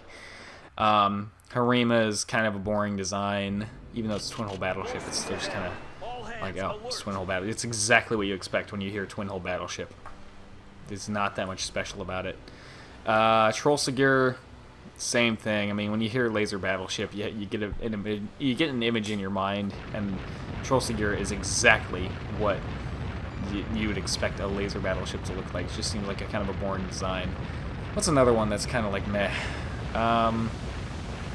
I guess even Dual Crater, to an extent, Dual Crater is kind of meh. But what makes Dual Crater cool is that it launches PT boats out of its ass. So, you know, that makes Dual Crater pretty unique. Naval Ops Commander Archie was okay, but the boss fight really sucked. Yeah, the fight actually sucked in Commander, just because Commander did not feel like it was designed in any capacity to have a proper, you know, aerial boss like that. It was not meant for that. The way that the screen was mostly top-down, it was a terrible idea for a type of boss fight. They could have handled it a lot better, but the way that you target aircraft in that game is just absurd.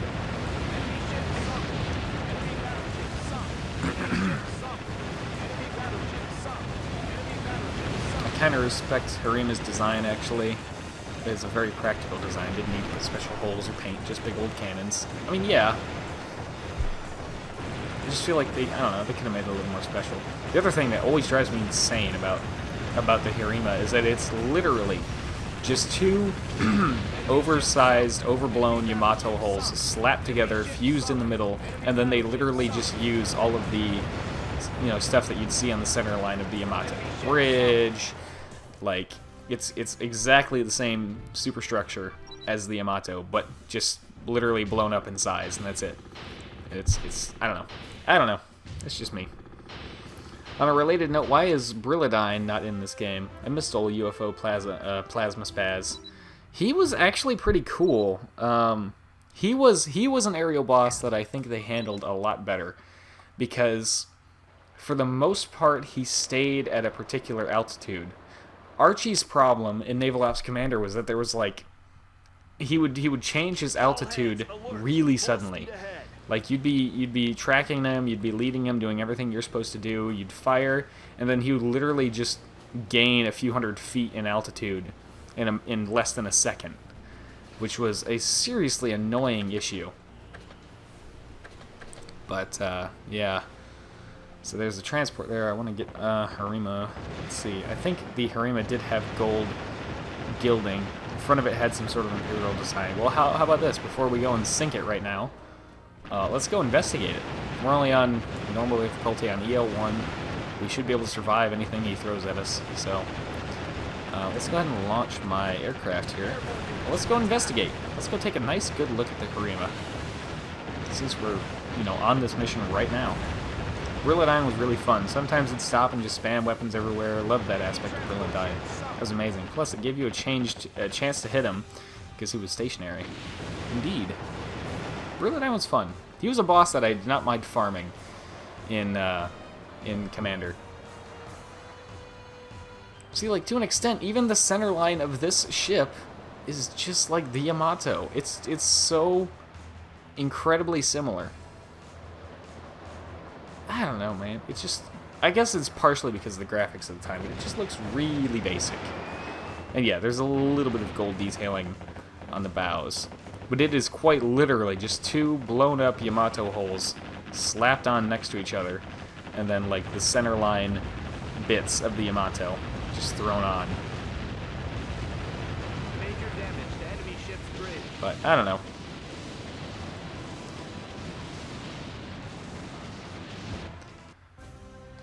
They use the Yamato for a lot of stuff. Like, if you remember, was it Warship Gunner 1 or Commander? Maybe both, where it would do the story bits where they'd have, like, text, you know, scrolling.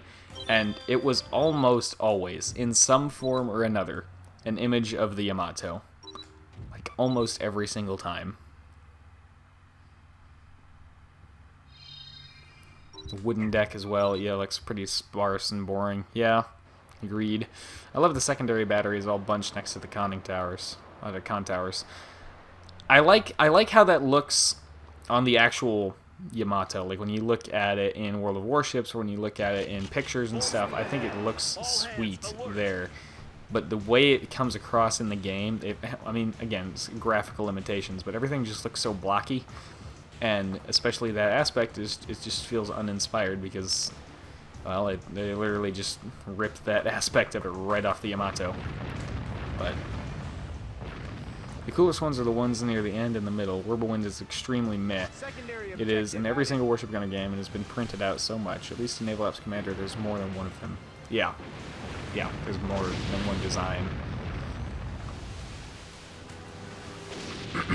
There's a battery or something over here. Do I need to destroy radar as well? What else? All land-based batteries. Okay, well apparently there's a land-based battery on this bit of land in front of me here somewhere. Hopefully my high angles will get it. Yes, good. Then we're going to head for this island, which I believe is Crete, right? If my geography is correct, I think. Habakkuk is the coolest supership. Oh yeah, Habakkuk. I forgot about Habakkuk.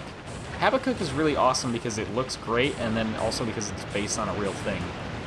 So, that's really awesome. Ah, it is Crete. Aha! That's correct. I say that unironically because I think she's the best, but I recognize the pun. Yeah, the coolest ship, I see. I see. My brain's dumb. I don't catch puns that easily. Habakkuk was a tough nut as well. Absolutely. Habakkuk was a difficult fight and an interesting fight. With a very cool-looking boss. The Habakkuk fight is always fun. Cancel engagement mode. Cancel engagement mode. You really felt like you were fighting an iceberg with impenetrable armor.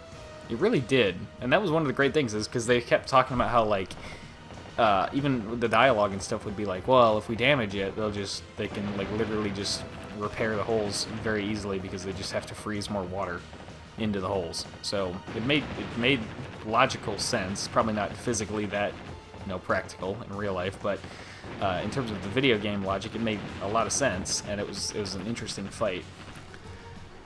It can tank wave guns, for goodness sake, which makes Whirlwind seem more substantial. It shouldn't have been a one-off, and then there's a final boss of EO1. Oh, also, while I'm thinking about it, that train rail boss I told you about, if you felt like I spoiled something there by letting you know there's a boss coming up that's like on the train track, you don't know the half of that mission. There's so much more interesting about that mission that I won't mention, because it would be a spoiler, but there's way more to that than just, oh, it's on a rail. There's way more going on in that mission that actually makes it very complicated. Enemy reinforcements spotted. Main objective. Oh, yeah, I forgot we gotta go kill all those guys. This is 380.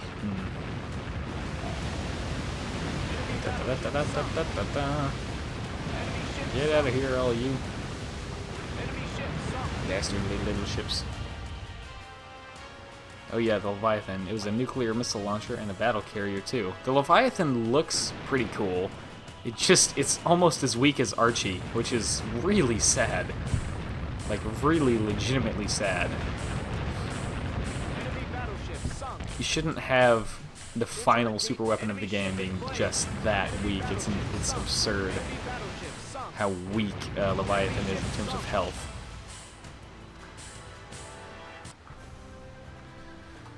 Oh man. Oh boy. I'm gonna play without my headphones on for a little bit here, because I'm getting slightly uncomfortable. If it had like a magnetically fired cruise missile, like a missile that was fired from a railgun like mechanism, that'd be sweet. It would have been a pretty cool final boss if there was an actual timer you had to beat, and also more health in the tsunami thing. You had to be aggressive with Haba. You could technically kill her with low cal guns if you had a good reload speed, but just out damaging her heal rate. That would be super cool. A couple conversations going on in chat.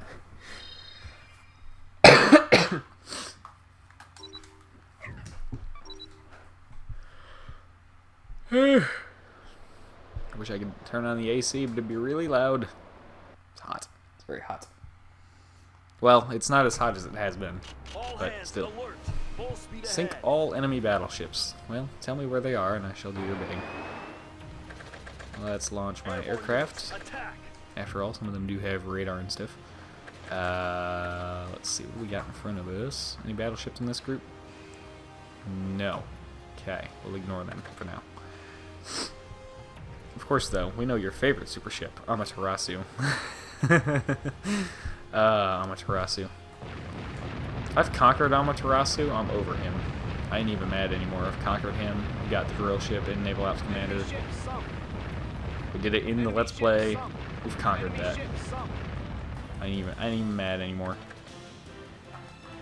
There's some battleships in that group. Let's try this.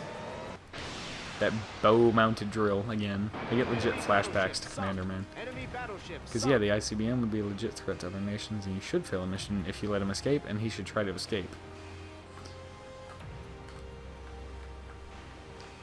Yeah, there's a lot they could have done with Leviathan to make it more interesting.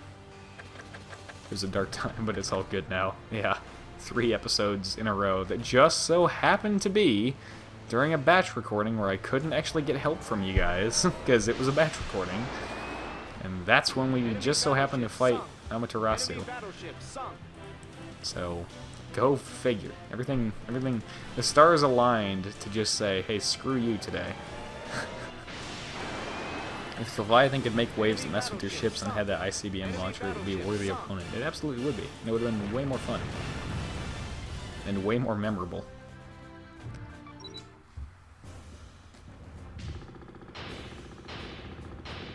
It's really what takes forever. I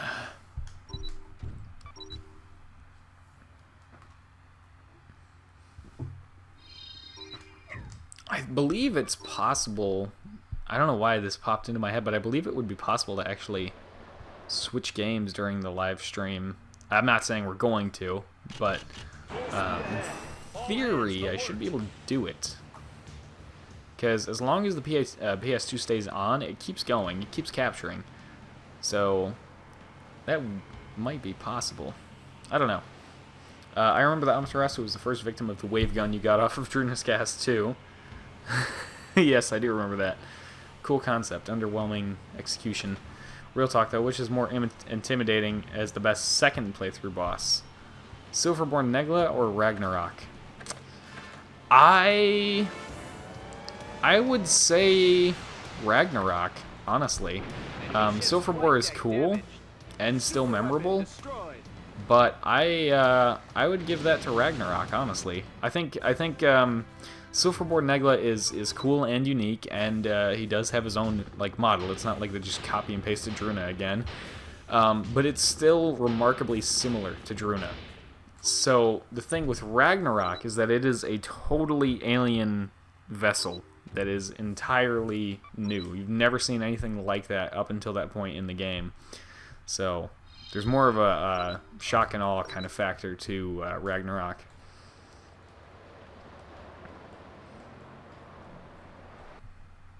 At least in my opinion. But, you know. Full speed ahead. All hands alert.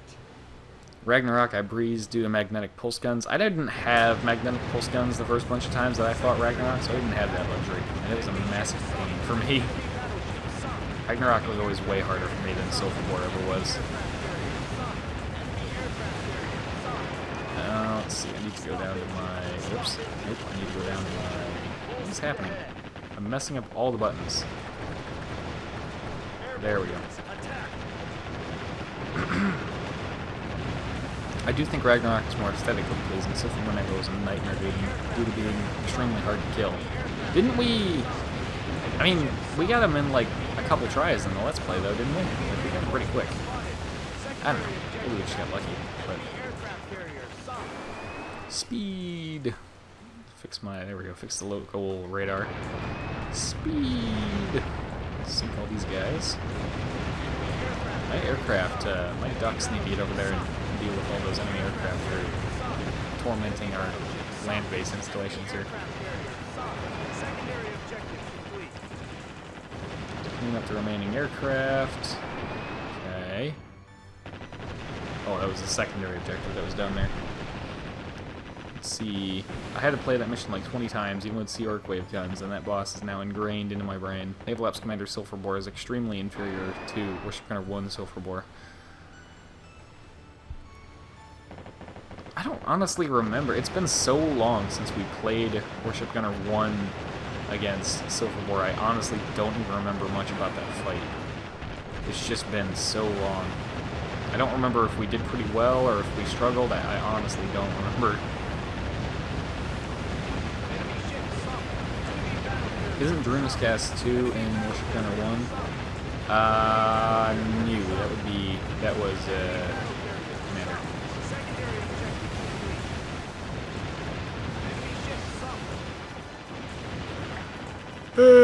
We good here? We defended all of it? Yeah, good. Okay. I know that because I binged the playthrough last night. Couldn't sleep. I've thought about just watching my own Commander Let's Play, because I never, like, obviously I made all the videos, but I don't know how they really came out. So I've thought about just kind of going back and doing that at some point, just to watch them and see what they actually came out as. I know it was a popular series. It was very popular. Not as much as my Warship Gunner 1, which is still pretty much my most viewed video, like, ever. Episode 1 is. So... All hands alert. Full speed ahead. Destroy all land-based batteries. Ugh, how many times are they going to bring us to this mission to do land-based things? Please. Make it stop. Maybe the reason Warship Gunner 1 Sulfur War scared me so much because it kept wave gunning me in the face. It's scary because your entire screen gets filled up with blue all of a sudden, then dead. You should totally watch your own playthroughs, man. It could be fun. Could be. I know I watched the first few episodes of my own Warship Gunner 1 Let's Play. Like the first Let's Play I did. Because it's so funny to go back and watch that now and just see how quiet and like shy I was. But in terms of my actual commentary, I guess it hasn't changed that much. Like what I'm actually saying hasn't changed that much, but my style of how I present myself during videos has definitely changed a lot. I think, anyways. I was very shy about speaking way back then. Warship Gunner Commander is far more memorable for me. Warship Gunner 1 is fuzzy. I'm ashamed to say I bowed out of the Commander Let's Play around Archie. I kind of missed a few episodes and fell behind and didn't pick it back up. Weirdly, it's the opposite for me, Nova. I think it's because I played Warship Gunner 1 a lot more than Commander as a kid. Oh, chaff. God, I just looked back at the screen in time to see all that coming at me. I think Nova's talking about the playthroughs, though, because I don't, as far as I recall, Nova hasn't actually played any of these games for himself. So he might be talking about the actual playthroughs, but I don't want to put words in his mouth or anything, of course. Get all this ammo back. Some pesky destroyers.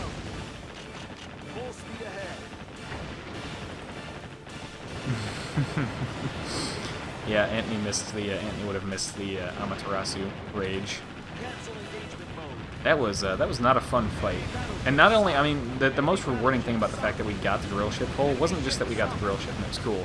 It was that for as much as I struggled against Amaterasu during that batch recording session, for as hard as that was, to go back and not only be able to beat him consistently, but to beat him so well that I could beat him and get an S rank on that mission, that was an awesome feeling. Like that was one of the best feelings of accomplishment I've had in a video game in quite a while. I can tell there were some frustrations. Yeah, like with Morrowind. I like Morrowind overall, but man, there are some annoying bits. I like Commander overall, but man, there are some annoying parts. That's probably the most worthwhile S rank in any of these games, quite frankly. Like it's the most rewarding one because it's such a pain in the neck to do, especially the way that Commander calculates S ranks, where it's like you literally have to destroy every single enemy, including every plane from every carrier, and if you sink the carrier, then it doesn't count as sinking all of their planes that were on board the carrier. So you have to destroy all the planes and then sink the carrier. So the way that Commander calculates enemies destroyed, you know, that percentage is absurd. But also stopped watching Morrowind very quick after it started. That is more fair. It's equally fair.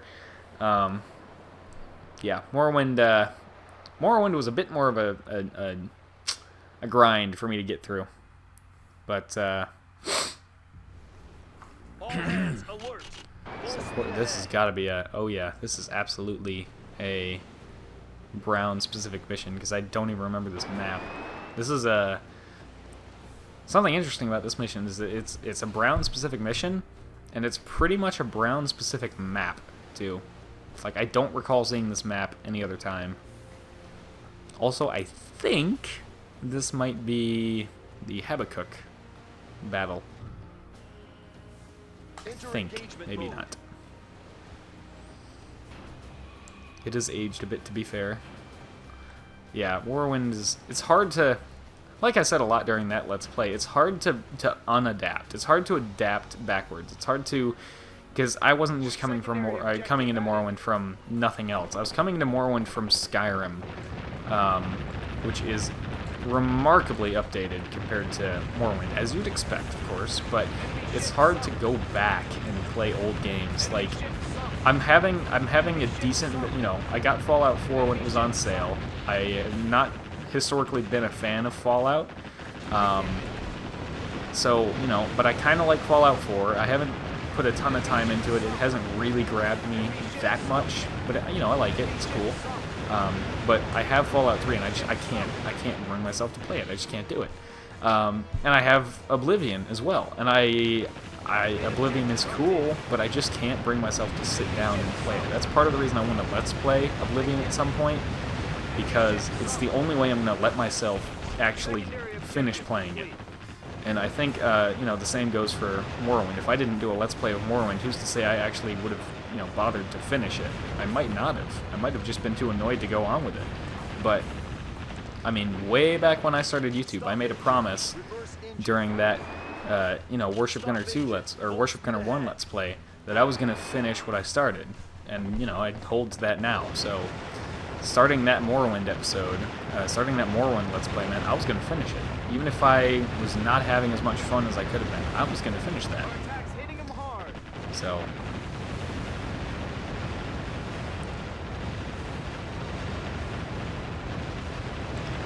here, Habakkuk. There we go. Some video games just age, some don't. I mean, I still play Worms Armageddon, a game that came out in '97, but sometimes we just get spoiled with better and better graphics. But yeah, my childhood consists of mostly Driver Parallel Lines, which is rated M, so yeah. Yeah, although I like the initial weapon variety because of pikes and stuff. I like how you had stats for slash, thrust, and blunt. See, that stuff I'm fine with. The biggest issues I had with Morrowind was the crap render distance, which I know they couldn't do better. They couldn't do better at the time. And the so much dice rolling that was involved with everything. I mean, there was so much RNG in every single aspect of the game, and I just hated that. I don't mind that there's like slash and thrust and chop. That's fine. That's actually cool. Like, I played RuneScape a long time ago, and there's, you know, different types of attacks in that, and I didn't have a problem with it because there wasn't so much RNG. You attacked, you knew what your damage was going to be, you could kind of guess what the enemy's defense was going to be, and there wasn't a whole ton of RNG. At least there was, you know, there was a hit chance, but it wasn't just ludicrously low. You weren't starting from ground zero like you were in Morrowind almost.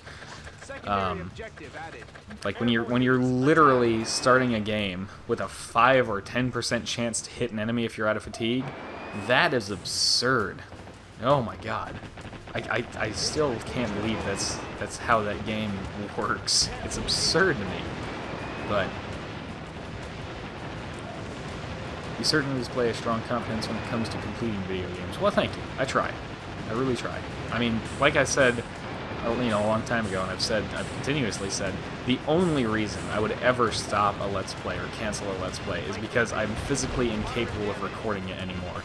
The PS2 breaks, the disc breaks, the recording program goes bad, my laptop breaks, something terrible has to happen where I physically cannot record it anymore if I'm going to stop a Let's Play.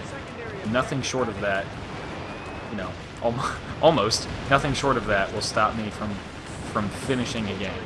At least the main story bits. Haba, baby. No, she did now. Oh, Haba-chan. Why must you hurt me so?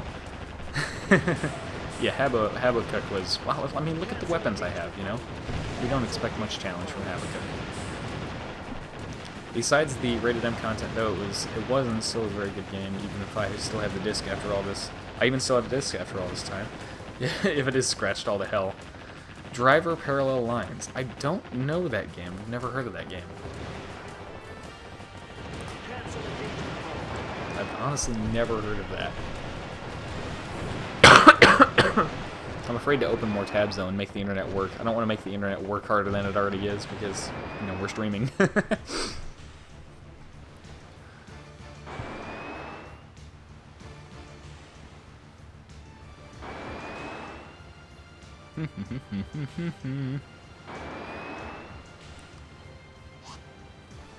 There we go, we cleared the straight.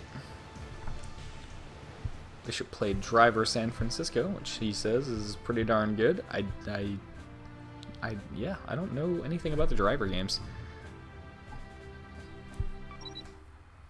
I've heard of the series, but I've never seen or played any of them myself. Oh man, the more I think about it, speaking of driving games, the more I think about it, the more I really want to replay Road Trip with the new recording setup. Like, I love that game so much. That is absolutely a game I would consider re-Let's Playing. Not taking down the old one. We'll leave the original Let's Play up. But I would absolutely do a second playthrough of Road Trip. Not because anything is different on the second playthrough, not because anything like that, but just because it's such a fun game. I really, really, really love that game.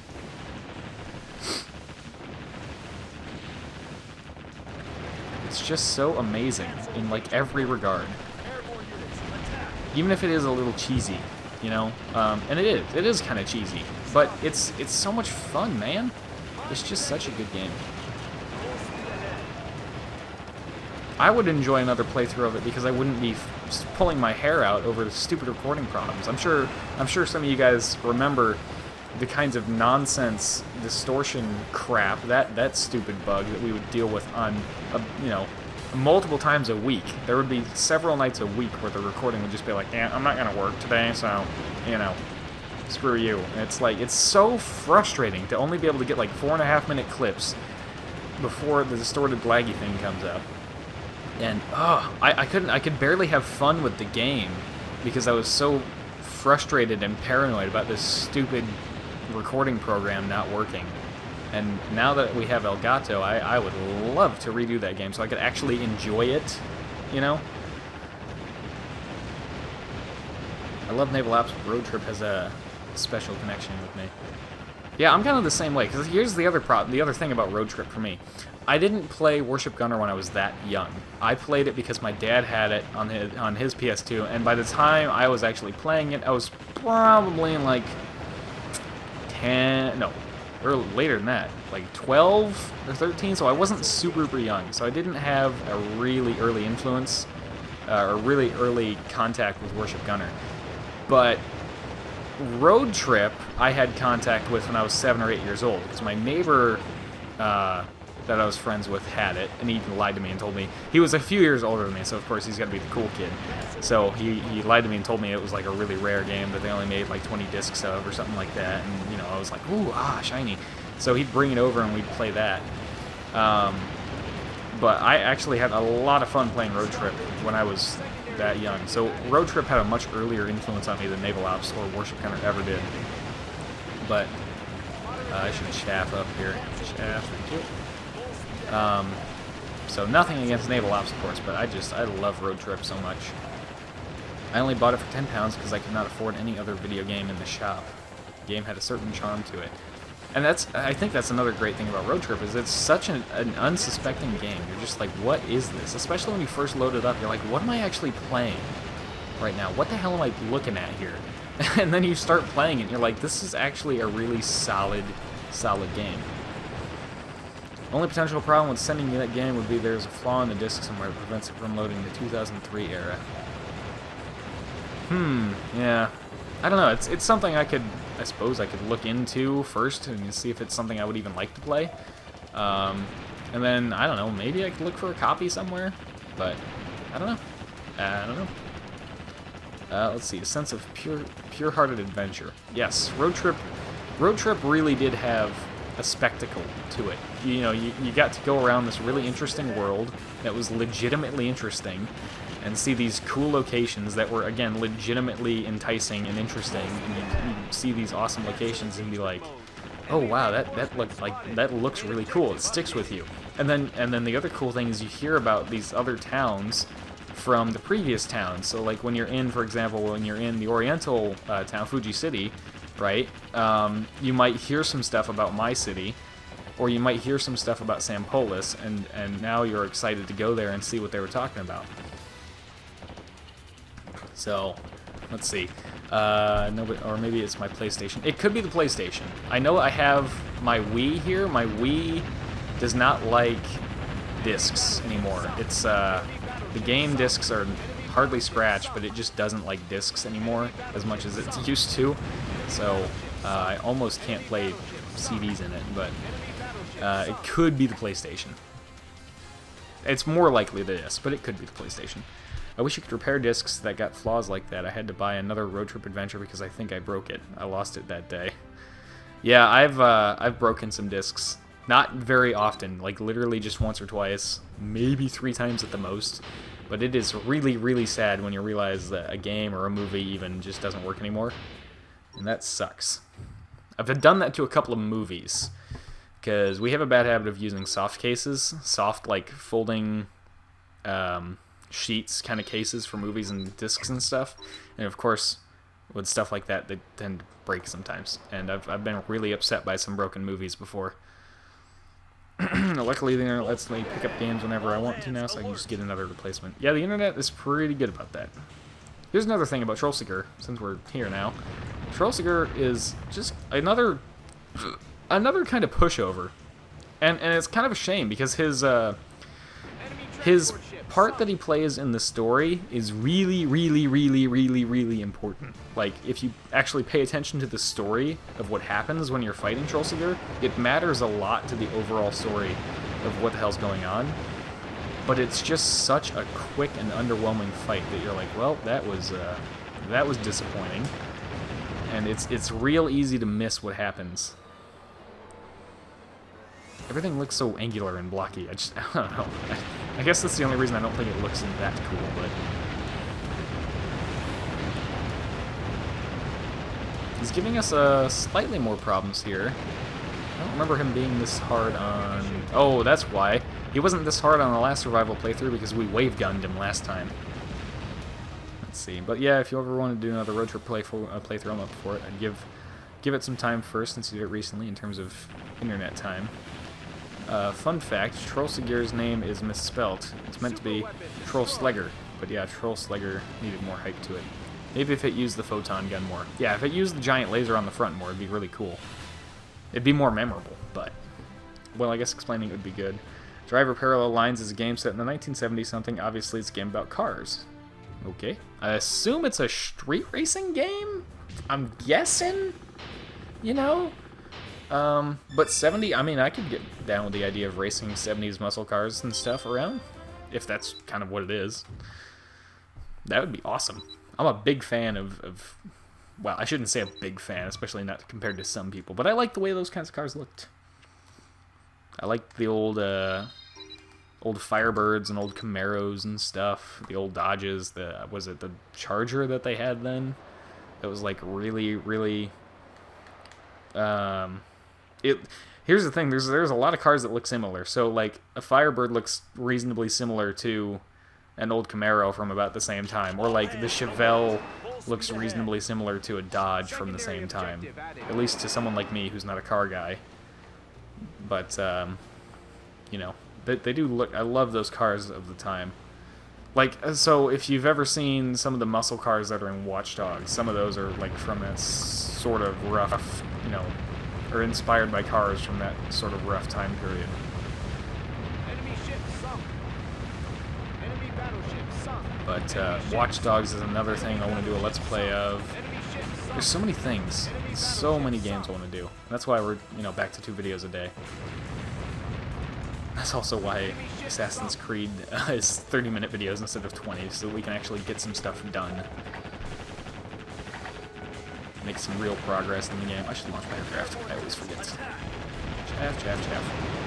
Stupid fighters that are like doing one little damage to me at a time. I hate them. It's big old carriers over here. Does it have a plot? That's a good question. Kinda has racing, but it has heists, stealing cars with a tow truck, and much, much more. It's like the old Driver games, but with more open world aspect to it. That's pretty cool, actually. See, it sounds cool. It's something I'm still gonna like look up gameplay for before I really decide to, you know, start looking for it in stores and stuff. But it does sound neat. Chaff. Good to go in that aspect. What is my goal here? Oh, sink 25 enemy ships. Well, there's another group right here. Hopefully there's 6 ships in it. I don't see 6 ships in it. Well, yes I do. Yeah. We're gonna Nice. And this guy. Alright, laddies. Look at that. Look at that. Nice and easy, that mission.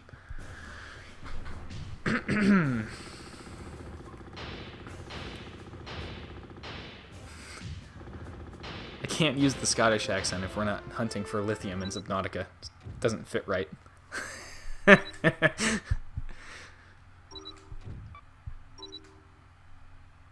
You can't just use the Scottish accent whenever you please. You must be looking for lithium. With your Cyclops and your Seamoth. You can't just bust out into Scottish accent whenever you please. That's ridiculous.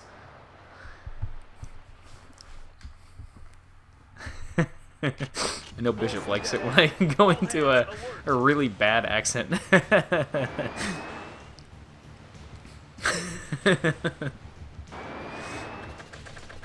Airborne units, attack. My throat doesn't like it so much. I love it when people try British, Scottish, Irish accents, especially since I live in the UK. They sound so stereotypical. Well, what do you expect? I don't have anything to go off of other than stereotypes in media. That's all I got, you know? Look at all those missiles up there going after my aircraft and stuff. Or those are just some poorly aimed torpedoes. I can't actually tell. I think they're missiles. I don't know. I honestly don't know. I want to destroy these buildings back here. To be fair, my American accent is pretty bad. It's a pretty catch-all game, really. There's a plot, a pretty deep one, and it's set in New York City. That sounds cool. I sound like a rich Texan. What did I miss? I was walking the dog. I broke out into a Scottish accent for a few seconds. as in the Subnautica live streams when we're going on other things. I'm still waiting for Subnautica to release on the consoles, like to get this full release, and then we'll do a Let's Play of it, a proper Let's Play of Subnautica, all the way through to the end. But I want it to release on console first because it needs to be really, really, really, really optimized. Right now it is very poorly optimized, and it's kind of annoying to play to an extent.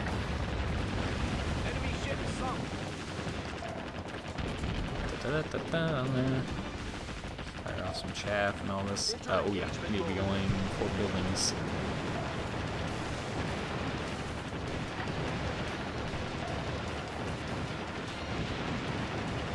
It has way too many details, but think GTA, but more focused on cars. It's pretty much what it plays like. It does sound pretty cool, and I will try to remember to look into it. In fact, let me yeah, gosh, when we get another second here, I will pause and make note of that, because I kind of have a running list of games that I want to get and try at some point.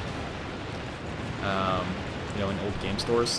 One of them that's still at the very tippy top of my list that I don't think I'm ever going to get is Pokemon Coliseum, because I have XD Gale of Darkness, and I love it, and Coliseum is a lot like that. It's the predecessor to XD, and I really, really want Coliseum, but of course no one is going to take Pokemon Coliseum to a used game store and sell it. Nobody. At all. Ever. So I don't expect to ever get a copy of Pokemon Coliseum, but I would love it. I would absolutely love to have that. I think the PS2 game of the movie Treasure Planet, I think, is on my list. What else is there? I'll probably, once I watch the Aliens movies, I'll probably add some of the Aliens games onto that list as well. What else? I'm trying to think. This is why I make a list, because I can't remember off the top of my head. But secondary objective added. Let's see, the Avatar Na'vi playthrough. That is next. That is after Warship Gunner 2 on Warner's Path, because this will absolutely finish before Assassin's Creed. So when we finish Warner's Path of Warship Gunner 2, when we finish this Let's Play, we will absolutely be jumping back into Avatar Na'vi playthrough. And then I think we'll be going with either Watch Dogs or Far Cry 3 Classic, or maybe even Oblivion. Since we did just get done with Morrowind, that would be pretty relevant. But I haven't decided yet. I don't know if we want to do Watch Dogs. In fact, I can put, I'd ask you guys right now, would you rather see? Watch Dogs, Far Cry 3 Classic, Oblivion, something else. We could do the Bakugan video game that I mentioned earlier. That would be fun. Yeah, I haven't completely decided yet. Let's see. I want to read chat, but there's a lot happening. Let me just pause for a second here. Let's see. Childhood games, though. Warship Gunner 1, Monster Hunter, Wipeout Fusion. Imagine a future where Mario Kart became a blood sport with anti-grav vehicles and Stuntman. This is why I don't think sending you my copy would likely be a good idea. A good chunk of the plot is in a second era. There is two 1970-something and 2003. At least half the plot is in the other one. Personally, I'd like to see Watch Dogs or Oblivion. Also, it hardbars you from all the cool cars that are in 2003. Personally, I'd like to see Watch Dogs or Oblivion. So we got one vote for Watch Dogs or Oblivion. What game would be shorter? God. I don't know, man. Maybe Watch Dogs? That's kind of a long game, too. Watch Dogs has a lot going on. Jeez. Oblivion is inevitably going to take a while because it's an Elder Scrolls game. God. I don't know, man. Don't know. Options again? So we're thinking, right now we're thinking Watch Dogs, Far Cry 3 Classic, Oblivion, the Bakugan video game, or anything else that you want to suggest that I might have lying around. Just play Window 3D pinball. No, probably not, because remember, I can't play a game and stream at the same time, no matter how weak the game is. I can't stream and play Minecraft from the same laptop at the same time. If I can't do Minecraft, or if I can't do, like, Arma 2, I probably can't do anything. It's really sad. Treasure Planet sounds good, but that's probably going to take a while. Yeah, it's not... I would assume it's not... I haven't looked into it a ton, but I assume it's not an incredibly common game, and there's probably not copies of it lying around. And it might be a long game if it's the kind of game that I would expect it to be. 3D Pinball Part 1 Finale. With the suggestions thing. Yeah, but yeah, again, that would take a while to get it. Even if I decide to try and get it, it would take forever.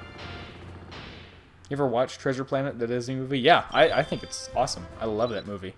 I think it's a really, really cool movie. I love that there's, like, the big, like, spaceport or whatever is, like, shaped like a crescent moon. I love that. Oh, wait, watch _dogs. So is that 2 votes for Watch Dogs so far?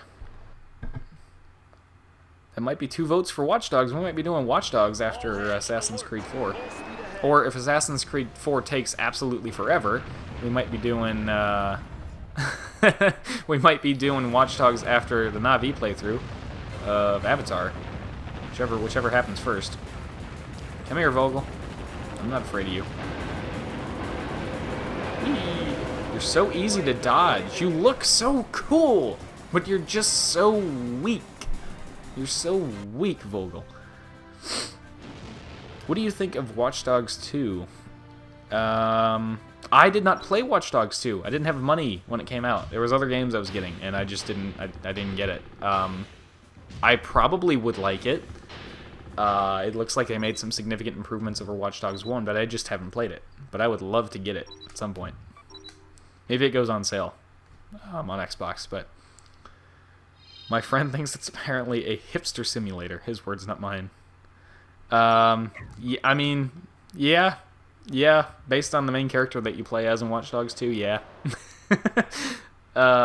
That's the only thing I'm not sure I would like about Watch Dogs 2, is, like, a lot of people did not like Aiden as a character, Aiden Pierce. I love Aiden as a character. I think he's a really badass, mysterious kind of character. I can, like, relate to Aiden. Well, I can't, because I haven't, you know, I'm not a hacker that's lost family because of the hacking that I've done. But you know what I mean. He's way more interesting, I think, to me. He's way more interesting to me than just some hipster DedSec dude that's just like, fight the system, man! You know? Like, I don't know. And again, I could be totally wrong about parts of the story for Watch Dogs 2, because I haven't played it. But, and I didn't even keep up with it that much, because I wanted to keep myself mostly spoiler-free, in case I did ever get it, which I plan to at some point. But, yeah. I feel like I would have a harder time getting invested in the characters for Watch Dogs 2 than I did Watch Dogs 1. But I still want to get it at some point. Oh yeah, we only have to stop at the locations. We don't have to stick around.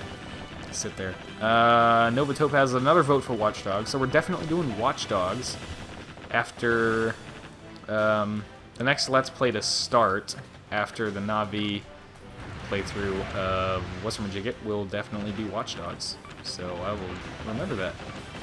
And I'm very excited because I love Watch Dogs. I might leave it on for a little while, but basically there's this feature in Watch Dogs where another player can quote-unquote invade your game world and try to hack you, and it doesn't, like, take your money or anything really devastating like that. It's just a fun kind of, you know, cat and mouse sort of chase that you can do with another player via hacking and stuff. And it's kind of cool, but it can, like, completely interrupt whatever you're doing, which is a huge pain in the butt. So I might actually just shut that feature off after the first few episodes, or after it happens enough times. And it can happen anywhere in the game world. It's totally seamless, so most of the time you won't even notice that someone has joined your world. There is one way to tell. It's kind of sneaky, and I think it's a bug that you're not supposed to be able to tell, but there's one way to tell when someone, you know, joins your game world, but it's totally seamless other than that, and and it can happen anywhere. And basically, you have to try and you can't really avoid them unless you're driving in a super fast car halfway across the map, because then you can just like get out of range of them literally, and they disconnect. So other than that, there's not really a way to avoid them, but once they start hacking, you have to find them before they finish the hack. And all that really happens is like you get points, you get some other kind of points currency if you find and kill them quickly enough, and they get some kind of points. They get the same kind of points currency if they find and hack you successfully. So, yeah.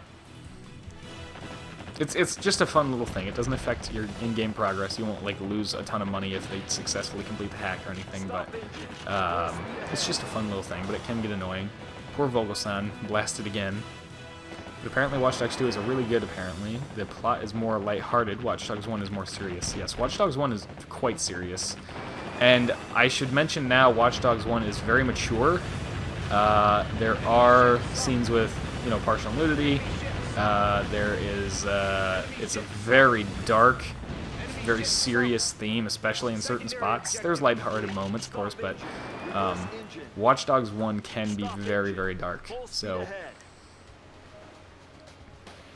hacker invasions equals dork souls. Let's see here. But instead of taking your life, they take your information. Pretty much. Oh, that's another thing. If a player hacks into your world, they can't kill you. So it's not like people can just hack into your world and troll you and just murder you. They don't actually do damage to you. You can do damage to them. So if they're dumb enough to try and expose themselves by shooting at you, then you can just be like flicking a fly off of a table or something, you know, just like get out of here, because you can shoot them but they can't damage you. So there's no real bad trolling or anything.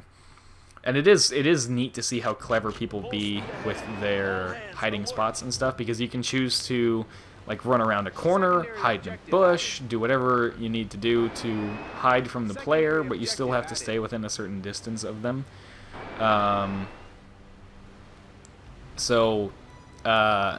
There's a lot of ways to hide. You don't, obviously, when you're in their world, you don't look like Aiden Pierce. You look like any other NPC, so you can walk down the street. You can try to just kind of stand next to some NPCs and blend in. It can get pretty interesting. I only had one guy that ever successfully hacked me. I had a lot of close calls, but I only had one guy that was ever actually successful because he got up to a spot that I didn't even know you could get up to in any way, shape, or form. So, like, it shows you where they were when they finished the hack. If they finish the hack, it shows you where they are. And as soon as it showed me where he was, I was like, what? So, that was the only time I lost a hack. But, let's see, there's some serious stuff, super serious stuff. You should have a caption for this. Oh, yeah. Oh, gosh, we're falling behind on chat. If there is some serious stuff, like super serious stuff, you should have a caption at the start of the information warning you're doing about it or something. There is... Oh, okay, but the driver parallel lines, one thing. One last thing. Controls in that game are pretty good, besides trying to drift. I've tried it many times, trust me, Paul. You can do power slides, that's about it. So it's a game of digital Marco Polo, mixed with Assassin's Creed eavesdropping. Kind of, except the eavesdropping... I don't even... Off the top of my head, I can't recall eavesdropping a whole lot in Watch Dogs, if at all, and definitely not the same kind of way that Assassin's Creed handles it, which is annoying. So, but yeah, it's a lot, like, you can see there is some very heavy inspiration from Assassin's Creed inputted into Watch Dogs. Which is cool. It's really, really cool. And it is confirmed that they take place in the same universe. That is 100% confirmed. In fact, Watch Dogs takes place at the same time as the modern period of Assassin's Creed 4. And the stories have one point of intersection that we will see when we play Watch Dogs, and it'll be really fun to point it out because it's so cool. Interestingly, Driver San Francisco has the opposite problem. Drifting is great, but normal controls are strange. You can even blend into crowds to hide in plain sight. Yep, and it can get really fascinating what you can do with the online, you know, player hacking in Watch Dogs.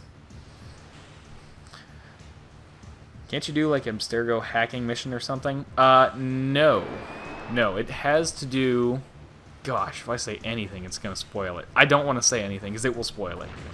But the story's interlaced, and I'll point that out when we get to it. If I say anything, like literally if I even mention a particular name, it will completely spoil it and ruin your expectations. There is a mission... There is a side mission, an optional side mission, so it's debatably... I suppose you could say it's debatably non-canon that this happens. Debatably. I would say it's canon. But anyways, it's a side mission where a character from Assassin's Creed 4's modern day period, whom we may or may not have met yet, see I'm leaving it ambiguous here so as not to spoil things, is involved. And that's all I'm going to say.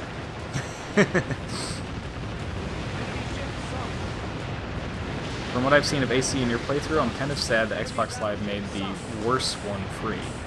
Seems like I would enjoy it. From what I've seen of your AC playthrough, what do you mean the worst one? Black Flag is like one of the best ACs. Well, I say that. It's one of the best ACs because it's one of the least AC games. It's the least assassin-y game because you're just spending most of your time as a pirate. So in terms of actually being an assassin, it's probably the worst in terms of being an assassin, but in terms of gameplay, it's absolutely one of the best.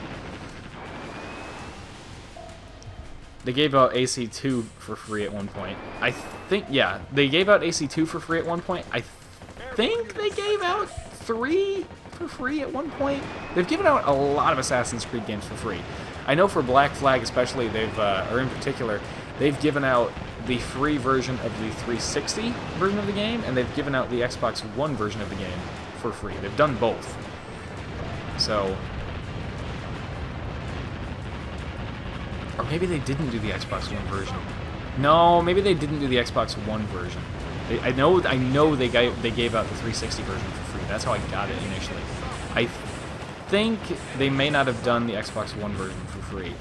Because I know that the way I got Black Flag on the Xbox One was by getting the quote-unquote Assassin's Creed triple pack, which came with Black Flag, Syndicate, and Unity. That's how I got Black Flag on the Xbox One, so I honestly don't remember if it came out for free on the Xbox One version. I don't remember. They gave out AC2 for free at one point, didn't like it at all. I think Black Flag objectively is the worst AC game, but it is the best pirate game. Maybe the best. It's definitely the least assassin-y game out of all of them. Because you spend so much time on the ship. But in that aspect, it's really good. Let's see. So, Anthony said he didn't really like AC2 that much. It's funny you should say that, because apparently for a lot of people, AC2 is their favorite. Like, a lot of people say AC2 is the best Assassin's Creed game. I didn't play it, because when that came out for free with gold, I didn't even know that games with gold was a thing, so I wasn't even paying attention. So, I didn't even know that it came out for free until after it had passed. But, I do wish I had managed to get my hands on it, because I could, try it out and see. But, I would assume I'd have the same problem that I've had with things like Morrowind, is to backwards adapt is just really hard. To go backwards and take take steps backward in terms of game mechanics is hard. Except when Kenway drops into his ghost ship and the game glitches out. Yeah, I know. It's fun, right? Ugh, man. We got slaughtered at the start of the episode that went up today. In AC, we got freaking slaughtered by those ships in that fortress, and then it spawned us 600 meters from the fortress again. And then the frigate got mad at us. If that frigate hadn't gotten mad at us, we probably could have killed it before. But that was quite the start to that episode. Secondary objective added. What is our objective? Destroy all enemy installations. Ugh. Enemy Really? reinforcements spotted. Really, man? Let's see. I'm gonna check the lineage on parallel lines. Kind of sad those games died out, though. Just want to see where it is compared to San Fran. It was my first. It felt so clunky, but watching you do the whole sneaking bushes thing in AC4 and doing the missions your way looks so much fun. Really appealing. I honestly don't remember if the Xbox One version of Black Flag was ever given away for free. I really don't, but I would absolutely highly recommend Black Flag and subsequent AC games. Oh gosh, taking some serious damage here. Wow, we got engine damage for the first time in like God knows how long. But yeah, I would highly recommend Black Flag or any of the newer Assassin's Creed games, and yes, even Unity. I would recommend Unity. It's fixed for the most part now from the bugginess that it was when it launched. I would recommend Unity. I legitimately would. Syndicate Unity. Here's the thing: for all of its flaws, Unity honestly does have very much refined free running, very much refined gameplay. The story is actually pretty cool. Syndicate's the same way. The story, I feel, is slightly less interesting in Syndicate, but it does take place in, like, 1800s, Britain, which is really cool to see that. And then Origins is just awesome. Origins is really, really good. It's definitely the best AC game since Black Flag, at least in my opinion. Still waiting for a modern-day AC game. I know it's a game about historical periods, but man, jumping off skyscrapers to assassinate a pleb sounds awesome. There are, I mean, all of the AC games have portions of, the modern era. And some of them have portions of the modern era where you get to do a little bit of free running, and you actually get to do some assassin-y kind of things. But it's just like little sections of the game, so, I am kind of expecting them at some point to do just a modern day Assassin's Creed games. That I would be surprised if they didn't end up doing that at some point or another. It would be cool to see. It definitely would be cool to see, but it would be awkward because now they have normalized the fact that you are locked in first person, and it's like supposed to be you, the player, instead of a character such as Desmond. So it would be pretty awkward. Also, by the way, goodbye, Jonas Gas. I don't know how they would do it now. If they still had a character that you were playing as, I know they had to, get rid of Desmond. He had his time. If they had a character that you were actually playing as, they could do it. In fact, I think in Origins, you do play as a character, rather than just being some faceless, nameless, voiceless protagonist that's supposed to be just like, oh, it's you, the player, as if you're doing this. It's like,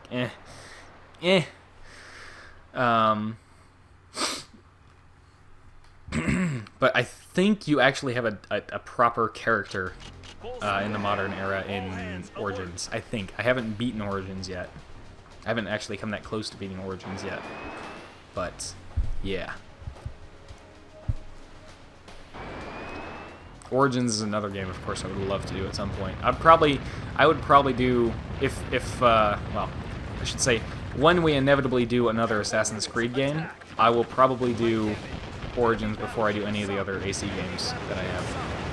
Because I think Origin is that good. I think it really is the best AC game that we've seen since Black Flag. I should say the best game in the Assassin's Creed series, because again, Black Flag, not really an assassin game, but Hey, Mr. Halo. Hello, Camargo Gamer. Welcome. Welcome. Also, the ships are getting tougher now. We have to actually pump them full of lead instead of just, firing a quick burst and leaving. We're barely paying attention to what we're playing anymore because we've been off on a lot of side conversations. But that's kind of what's fun about a live stream, Gotta have fun with it. Ooh, I gotta fix my deck. We cannot have a destroyed deck with a carrier. That does not work. All my aircraft will start crashing into the ocean and I won't get them back. Gonna actually fire a few bursts at each ship here. Camargo used high. It's very effective. It's super effective. Ah! The whole commenter gang is here, minus a couple who just show up occasionally. Yeah. Pretty much, we got, like, all the main commenters here.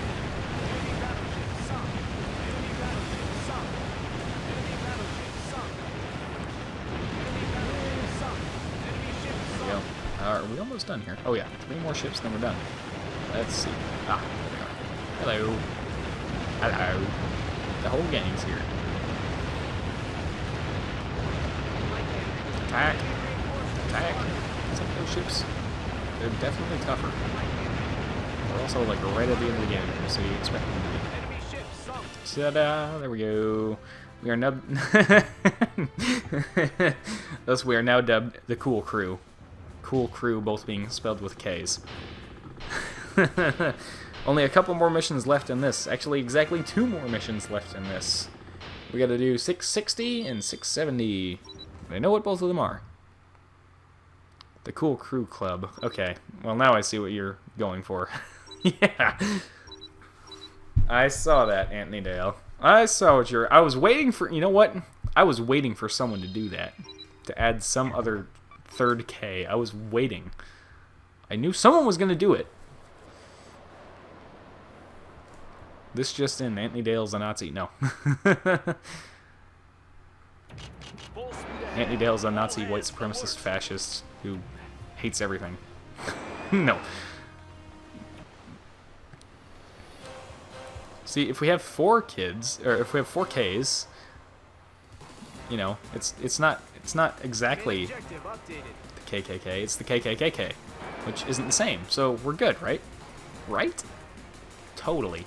Now, we found out the hard way during the last survival run through that we cannot hit this guy with the wave gun. So all we can hit with the wave gun are his little supports. So let's do that real quick. There we go. Hit that, and hit that, and then we'll fire right between the other ones with our last shots. And then we'll get some ammo for the wave gun before the next mission so we can use it against what's-his-face. Oh, wait, we did hit him with the wave gun a little bit there. How did that happen? I don't know, but take it. Also, I have a lot less cannons than I did with the twin-hull battleship, so let's see how this goes. The Quad K... Super ship. Yeah, super ship, right. 4K HD. Well, super weapon. And now it's a dead super weapon, and we're gonna go back, because we want ammo. Of course. How stupid would it be if you could launch aircraft and then the Helitash dumb... What if the AI for the Helitash was so dumb that it would fire at your aircraft and try to track your aircraft with its giant laser? This would be the easiest boss. Well, not exactly, but it'd be one of the easiest bosses, just because he'd be so incredibly stupid. That would be hilarious, though. I think I'm actually going to let us get a good look at what's-his-face, Leviathan, just because I see so little of him otherwise. Ooh, that's ammo, I think. No, it's repair. Crap. I need ammo, guys. Give me some ammo. I really need to have some wave gun ammo for Leviathan. Is that a full ammo crate over there? Ooh, that might be a full ammo crate. That might be what we need. I think... Is that... Yes, Flammo. We're just going to grab that and quit the mission. Man, I need a good computer to stream from Warship Gunner 2. Helitash, Laser Chan, the tragedy, the horror. Repair kits are good for points, though. Yeah, but we don't really need points so much anymore. That's weird, to see a secret base drop a health crate on the land. That's unusual. Now, let's leave the repair kits are good for points, but they're not, well, they're not that great for points. Like, check this out. Remaining repair bonus. It's only 1,000 per repairs. If that. It's supposed to be, so I don't know why we only got 9,000 there when we have, like, 16 repair kits, but they're not insanely good for points. Picking crates up in general goes towards the recovery bonus, which is good for points, but repair kits on their own are not, you know, absurdly valuable. And again, since we got Silver Swan rank 2, and we realized very tragically that that alone does not unlock AGS kind of research, I'm less worried about points now. Health crate from a land base. What? What? airborne units attack. MMM. MMM. What is MMM? Oh, Halo, do you have any intentions on getting Ace Combat 7? Not particularly. I'm very bad at flying games, as was demonstrated in Battle Stations when we played those games. I suppose I'll look into it a little more and see what's up, but I'm not saying no. I'm just saying I haven't looked into it, so... And I haven't played the other Ace Combat games. I think I have Ace Combat 04, but I didn't, like, play it to completion or anything. I didn't even like beat the story or anything. I think I got to one mission that was like really hard and annoying, and I just left it. But yeah, I'm not saying no, but you know, it's not something I've had on my radar. So, oops, I skipped his cutscene. Well, you kind of saw him there. I'll get closer so we don't have to like totally just go on, you know, that little bit. I do want to see what he looks like, because honestly, I barely remember what he looks like, because I always kill him so quickly.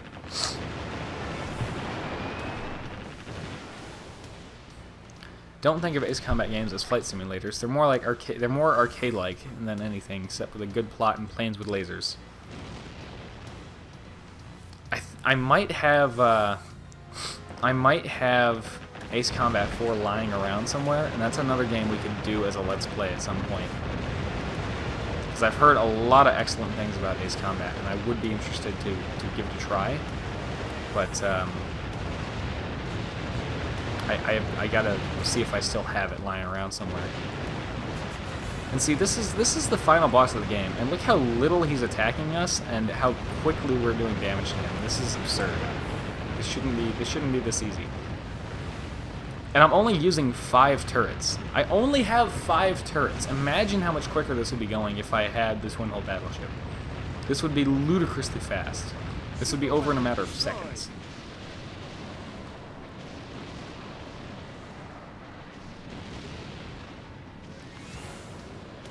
Look at the Leviathan Bridge. It's the American Battleship Bridge. Also on Ace Combat. Do it! I will do it. At some point. It's on the list now. It's on the list of Let's Plays to do. So, you know, we'll get to it at some point. Not an Ace Combat game from what I have seen, but it was so fun. Assault Horizon. Oh, Assault Horizon, yeah. Leviathan San. S rank on that. Ta-da! We get some stuff. Alright, 2 hours and 3 minutes. Really? Is that all? Oh. Huh. I guess it wasn't counting, like, all the intermediate periods. And we have AGS guns researchable! Let's go ahead and save over this. Save here. And wait for it. And there we go. Booyah. Let's head back to the title screen. Well, we'll start at the title screen, get back into our save file in normal mode here, standard mode, and we will get some freaking AGS, baby. Let's see. Let's go here, and we're going to continue on this save now. Talking about the Leviathan on second playthrough, fires a photon gun at you. I've made Ace Combat aircraft and simple planes, never actually played one. Oh. If he hits you, rip your HP. I mean, if he, you know, uses it and hits you, which he didn't really do there, but I guess that was EL1, and, you know, probably a lot worse on EL2. Okay. Alright. Artie, look at that. One unknown. There she is. AGS. I forgot that they were ludicrously expensive, but 178 AGS. They're really expensive. We've got to use all of our money. We have to do this.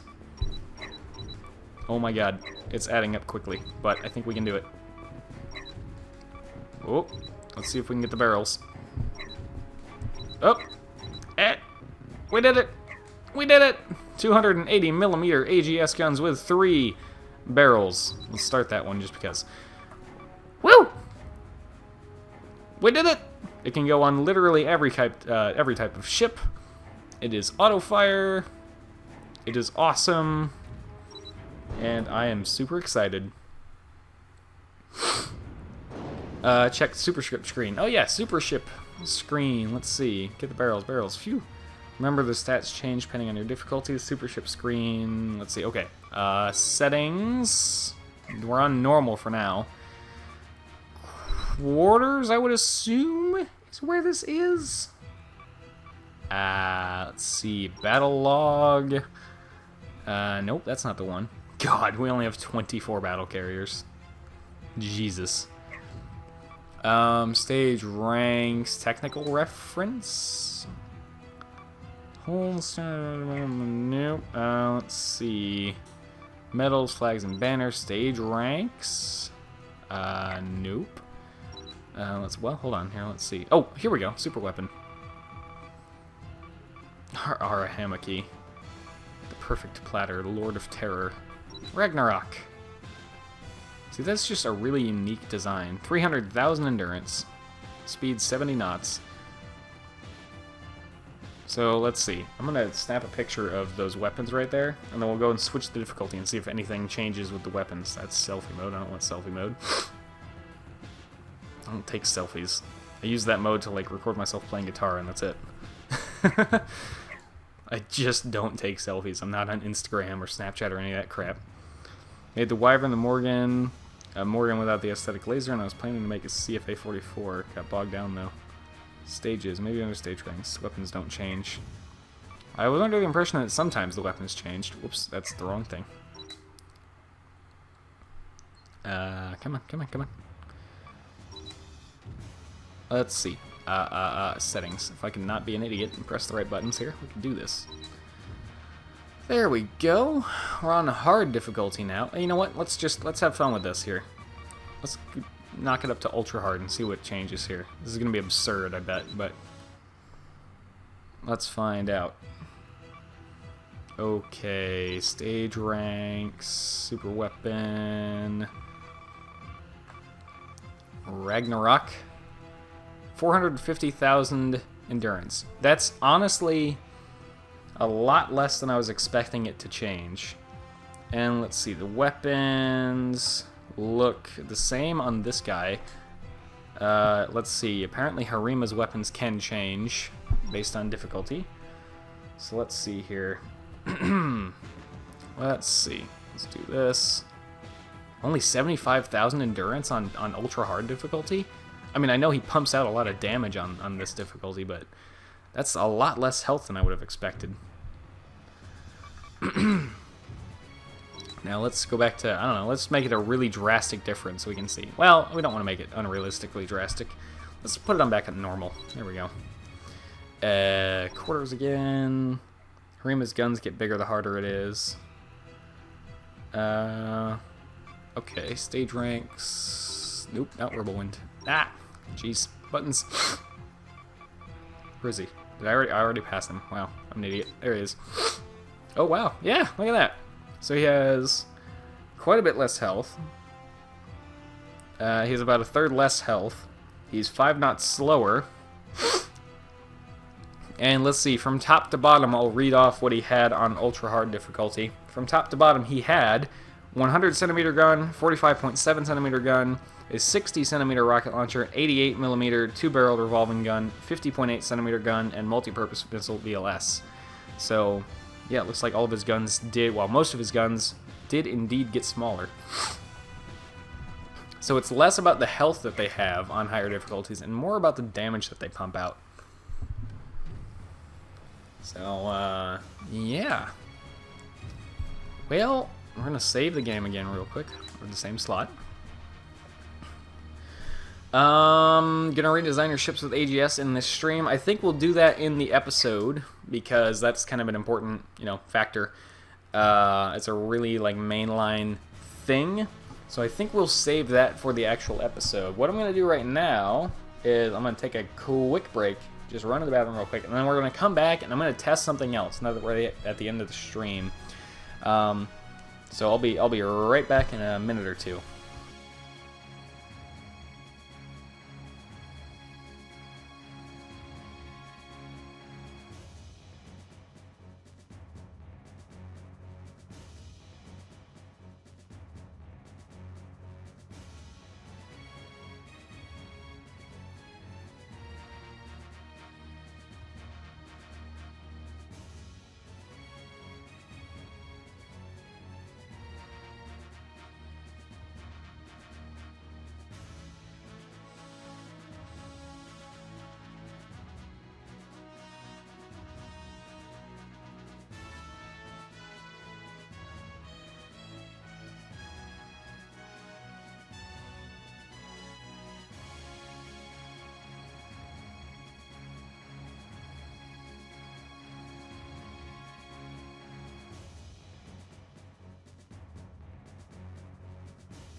And I'm back, and I'm catching up on chat a little bit here.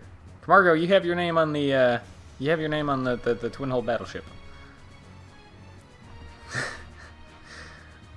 Let's see. According to the wiki, San Fran came out in 2011. Parallel Lines came out in 2006, 2007. That's newer than I thought it would be, honestly.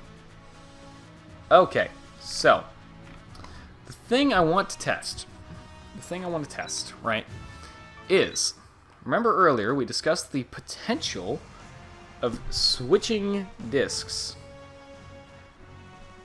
during a stream. Now, here's the other problem, right? You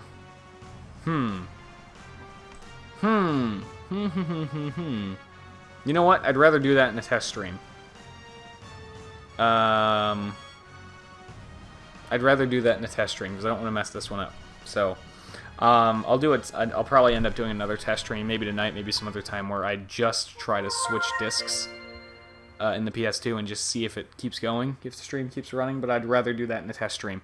So, with that, I believe we are done with this this stream here. We got survival mode, we got our AGS guns, we are ready to do some awesome sauce designs when we get back to the Let's Play episodes.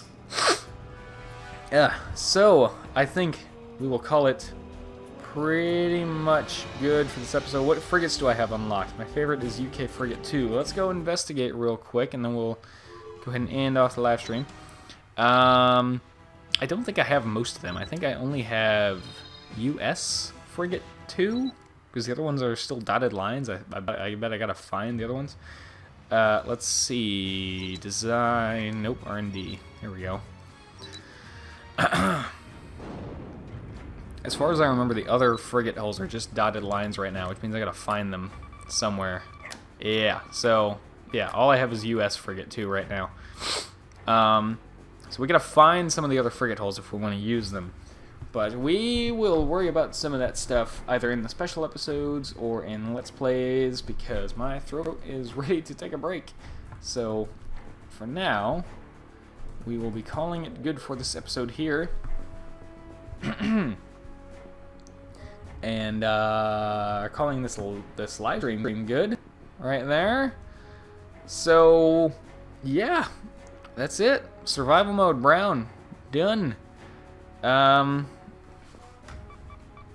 Let's try this real quick since people are talking about it. So if we research that, oh, it did lead into that one. Good. Well, good. Okay. Well, let's speed these up then. And that one, and that one, and okay, there we go. All right, I was thinking we had to go and find these frigates, but no, that'll work.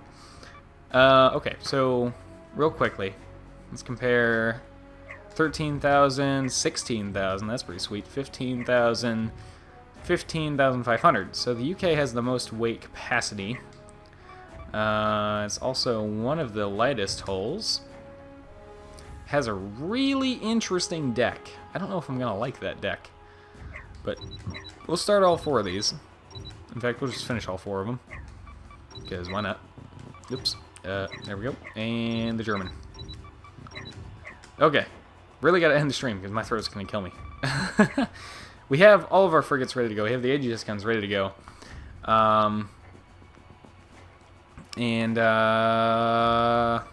Yeah, I think we're good. Survival mode, Braun. We have AGS guns. We have frigates. We are ready to go. We are ready to do some fun design stuff when we get back into the episodes. So yeah, I think that'll do it for this live stream. So thank you everybody for coming out. I hope you had fun with the stream. I know I did. Everything went really well, went according to plan, and I'm glad I didn't break the stream by trying to play with it. And now the real test is to see if it stays on the channel. So I hope it does. And thank you everybody for coming out. I hope you had fun, and I know I did. And well, I'll hope to see you on the channel tomorrow. Yeah, good stream. Lots of stuff talked about. Lots of awesome stuff talked about. So I hope to see everybody back on the channel tomorrow as always. And hopefully we can get another stream going about the same time on Sunday. But it'll probably be something unrelated to either of the Let's Plays. So thanks again for coming out. I hope everybody had a great time. And I'll see you later. Bye, guys.